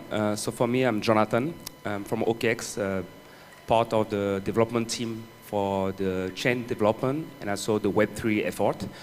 I started crypto back in 2016 in US. I was a student, and I will remember all the time when I bought my first Bitcoin there. I think I bought it around $2,000, and it went up to 18,000 at some point. I mean, I didn't sell at 18,000. I sold it probably around 14,000, and I was so surprised because I didn't understand anything, and was able to make that amount of money as a student, pay my tuition fee. And that's when I started crypto, learning everything by myself until now. Yeah, thank you. Yeah, nice start. Okay, so I would like to start with the first question for Ms. Lin here, because she is already in the market for pretty while now, pretty long now, and right now she's the country head of one of the biggest exchange that is used by Vietnamese people. So, from your point of view, could you say a bit more about how Vietnamese people are engaging with crypto right now? For me, Vietnam is one of the top market for Binance, and I think that we are one of the leading blockchain industry as well. And I think that there are multiple stakeholders that contribute to the successful for the Vietnam blockchain ecosystem. For example, that we have trader, and in here in Vietnam trader we have both holder and also daily trader. It's just they have different take in investing, and I think we should respect all of them. And another one is that we have that university like FPT and RMIT, they really support the blockchain ecosystem, and they design the blockchain program that integrate into their teaching at school. And another stakeholder is that we also had a lot of builder, and the builder, they want to apply the blockchain technology into their business model. And more particularly, the government in Vietnam, I think they kind of open into the open to new technology like blockchain. So the regulation here is still gray area. So that's why it's not killing innovation completely yet. It still allow the room for us to do things with blockchain, digital assets. And of course, that also we had a foreign contributor like our company Binance. Basically, that we also could do a lot of things in the last few years to contribute to growing the blockchain ecosystem in Vietnam. Example that two successful launch pads from Vietnam is IC Infinity and Coin98. They do launch pad on Binance. And follow up with that, with your experience when working with community, so what do you think are the key concerns for the newcomer when they enter the industry? I think the concern for the consumer when they enter the industry, there will be three things. First will be security, and the other one is UI and UX, and the last one is lack of knowledge. And maybe the recent one is regulation as well. So even though Vietnam, the crypto is still gray area, but we hope that the regulator will have a clear framework very soon, so both the trader or investor can easily they are more confident to invest in this industry. And for Jonathan as well, so based on what Lynn just said, and based on your experience, you start as a retail user, and right now you are building really interesting stuff in OKX as well. So how do you think that a retail user can have a better experience when enter the industry? Yeah, so for us, we are obviously competing with Binance, as everybody know. They are definitely number one here in Vietnam, so we just want to invade and get a little bit of more share for us. But on a more serious note, what we're looking for is to give a more seamless experience for the user, because first, there's a lot of regulation coming on board for a centralized exchange activity, especially on the derivative side. So what we intend to do on the OKX side is we try to move that part on blockchain. We try to do that kind of similarly to what GMX, DYDX do, but for us, we have the centralized exchange experience. So what we are building right now is we have now a wallet that is directly integrated with our application. So when you try our application, you have access to centralized exchange service, but you have also access to Web3 experience in the same app. So that's mean for us, funneling those users to Web3 is extremely simple. We just have to tell them to swipe, like Tinder, it's very simple. And they can try everything on that wallet. They have a non-custodial wallet. They can swap directly and cross-chain. So that means they can swap Ethereum versus Bitcoin, USDT on Ethereum versus Tron USDT, and they can have access to other dApp like NFT Marketplace, Yearn Finance, you name them. So our goal is to give that friendly user experience for the user to not have too much barrier entry where they don't need to learn too much. They can use the application as it is. And we are working on many other items in the future as well. Really, really cool stuff. And another issue that I want to bring up to the discussion today, based on the sharing of Mr. Chung, Mr. Richard, and also Mr. Zen before, is that the legal aspect. So from your point of view when building OKX and also Binance, what are the legal barrier that prevent the development and also in blockchain and Web3 project, especially in Vietnam? First of all, I just want to share my view with Jonathan. By name, we don't want to compete with OKX. We want to grow the industry together, 1 billion user. And on the regulation side, in Vietnam, like I say, I think it's still okay. It's gray area. It's not. I think it's a good approach. Basically, we just wait for other countries to have clear regulation framework, and then we can learn from them. We don't have to be the first one to come up with the regulatory framework, because maybe that regulatory framework may not make sense. Yes. And from Binance, for regulation side, because we have license in some country as well, so we do have a really detailed KYC and AML protocol as well. It's not easy to just on Binance without KYC. And we also run a lot of workshops for law enforcement program. Last year, I think our investigation team hosting more than 70 workshops around the world for regulator. Your question is what slowed the development in Vietnam for blockchain, right? The blockchain development. From the legal perspective. Okay. Yeah, I guess obviously one of the major items is first there's no real legal framework right now in Vietnam. As mentioned, it's very gray area, so we don't really know institution doesn't know what are they allowed to do or what they are not allowed to do.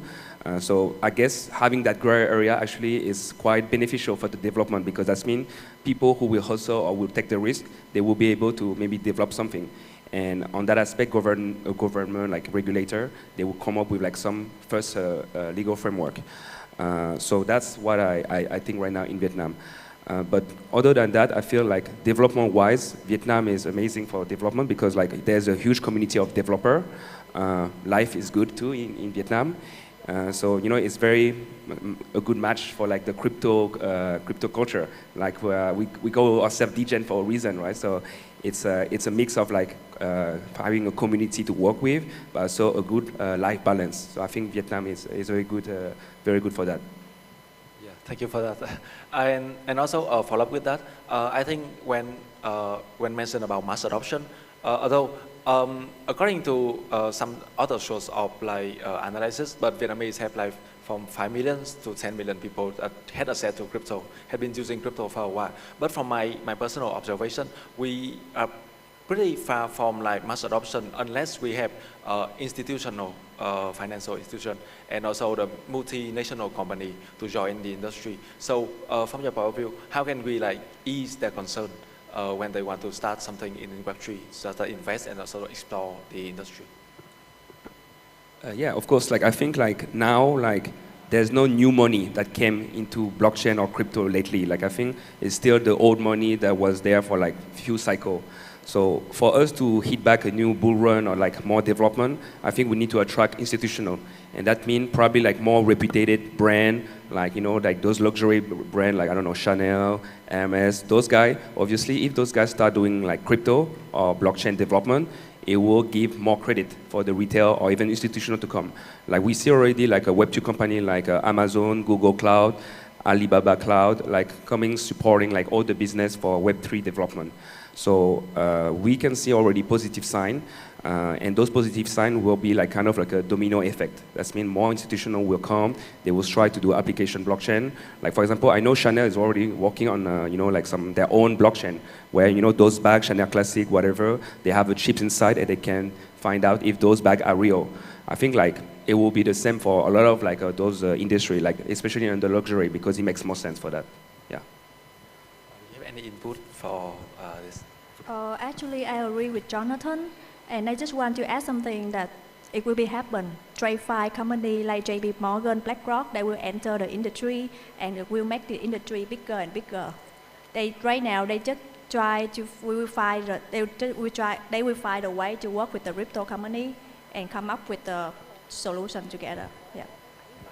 And there's a case study I want to share with you guys. It just happened this year, January, at the time when the Harmony Bridge got hacked and the hacker transferred the money into the centralized exchange like Binance and Huobi. At that time, the prominent exchange in the industry that they worked together to freeze the fund from the hacker. So that was a really interesting case study. So when a hacker do some DeFi hack, he transfer on CeFi and people work together to stop that. So from your point of view, how can we like help to promote this collaboration between big players in the industry even further? I'm not too sure to understand your question. What's your question, actually? Yeah, I was asking about like the collaboration between like the prominent player in the industry, like exchange and also audit together. So how can we work together to promote it even more? Okay, yeah. Obviously, like like now in the crypto industry, there's so many actors. And for new player, they might not know who are the legit one, the big one, and the one that can be scammy, right? So I guess like we as like a big actor in the industry, like Binance, Coinbase, all the big protocol play a very important role in terms of education, but also reputation. We need to ensure like we work together, like first to always give good credit for the crypto industry, because if we talk about crypto to any random people outside, they all think like we're all scam, right? So we need to work obviously on that effort to change that picture. This example of freezing like a withdrawal or transaction is definitely one example, but we work on other stuff. We work also like on DeFi and decentralized manner, and that's so like DID that I would say try to improve the industry overall. So I think like yes, we definitely play an extremely important role on we're comforting a bit the audience and the community regarding that. Yeah. From Binance, like I already mentioned, we do have a compliance and investigation team at Binance, and that team working closely with regulator. And we also provide a workshop and training for them as well. Last year we done 70 workshops, and hopefully this year we can done with the regulator in Vietnam as well. Yeah. And also, so when like we reach the mass adoption of crypto in Vietnam, so there will be an industry, and we have a lot of like positive impact on the economic growth, and also to create a new job demand for people. So, like from you, Lin, you have been in the Vietnam market for more than 5 years now, and so what do you think, like in the next 5 years, how the blockchain market in Vietnam gonna be look like? For me, the blockchain market in Vietnam in 5 years will continue growing really well, and in parallel with the growing on the global side. Because after 2025, I think we will see a very clear picture that blockchain will be the next big thing after the internet. And in terms of what you mentioned about the raw economic growth, I would say that we can use the example from the foreign investment. So if we know that right now Vietnam have 4 unicorns, and 3 unicorns is actually from traditional business, and it takes them 10 to 20 years to achieve 1 billion in revenue. But for blockchain, we had a unicorn as well, like Axie Infinity, and only take them 3 years and 8 months. So that is one of the biggest factor that I can see it. Blockchain can bring more unicorn to Vietnam. Yeah, for me, I think like how blockchain industry will grow in Vietnam is growing 100% for sure. One of the reasons is like the developer community, and you know, all that developer community will bring basically a whole economy. First, like development, then BD for selling those products, and then investment. Basically, it will bring a lot of new job for those new talent. And right now, we can tell like the new generation, they don't look for like, you know, those standard job that we have before. They look for now working remote, mostly. And, you know, after the COVID crisis, like everybody tried to think differently, and they want to work on something that is more innovative, maybe more fun for them as well. So I can tell, for example, in Vietnam, there's a strong traction. Like if I compare that to, for example, Bangkok or Singapore, I can tell like there's a lot of developer trying at least a lot of different ideas. So obviously, developer community.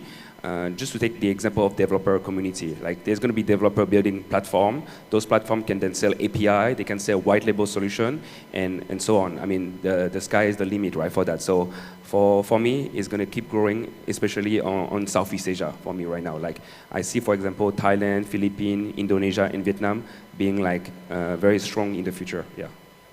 And I know you have a huge interest in cryptocurrency and also DeFi specifically. And so, from your point of view, like how do you imagine the next circle? What will be the trend, the keyword that will drive the growth of the industry? The what? Sorry. What do you think that's going to be the next trend? What are going to transform the industry, blockchain industry? Yeah. For me, I'm not sure, right? But I hope there's going to be another DeFi summer.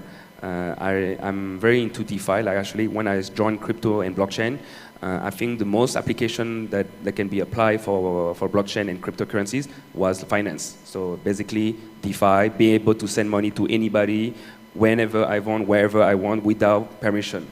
So that was the first reason. So I think DeFi will be like a very strong narrative, and we see now every DEX are building now like a DEX derivative. On either on layer 1 or layer 2, it depends. I know DYDX is doing that, GMX, even PancakeSwap is doing like their own ZK DEX. We are also doing our own DEX, so there's a lot of thing going on that aspect. So for me, there's going to be another DeFi, and obviously there's now new narrative, right? Like we see the BRC20, BRC20S. I mean, you know, there's a lot of innovation still ongoing. Yeah.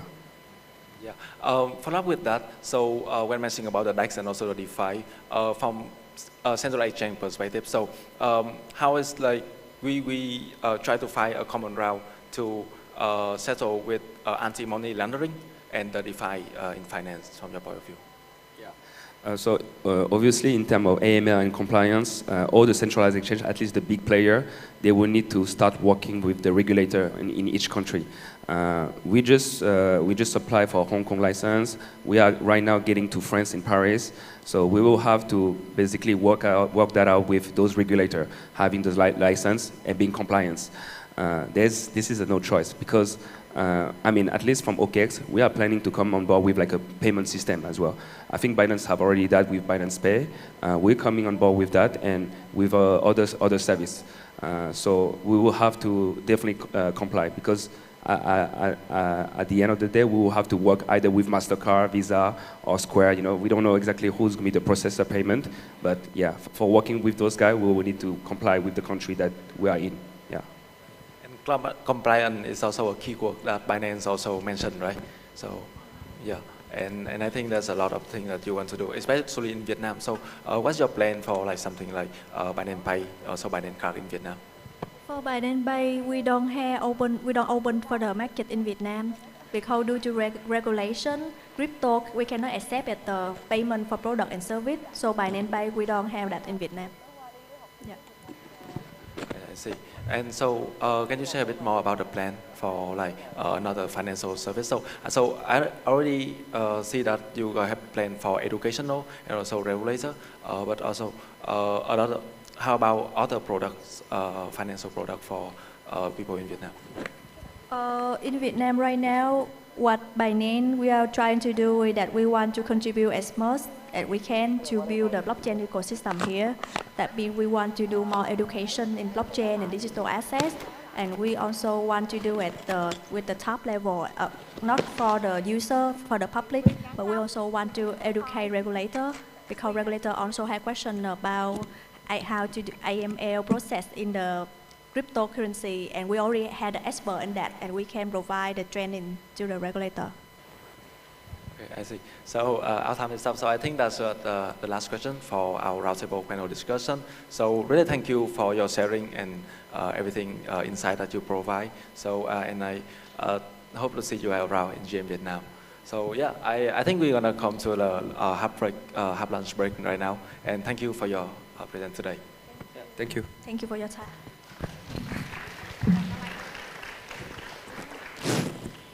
Thank you so much for your insightful sharing.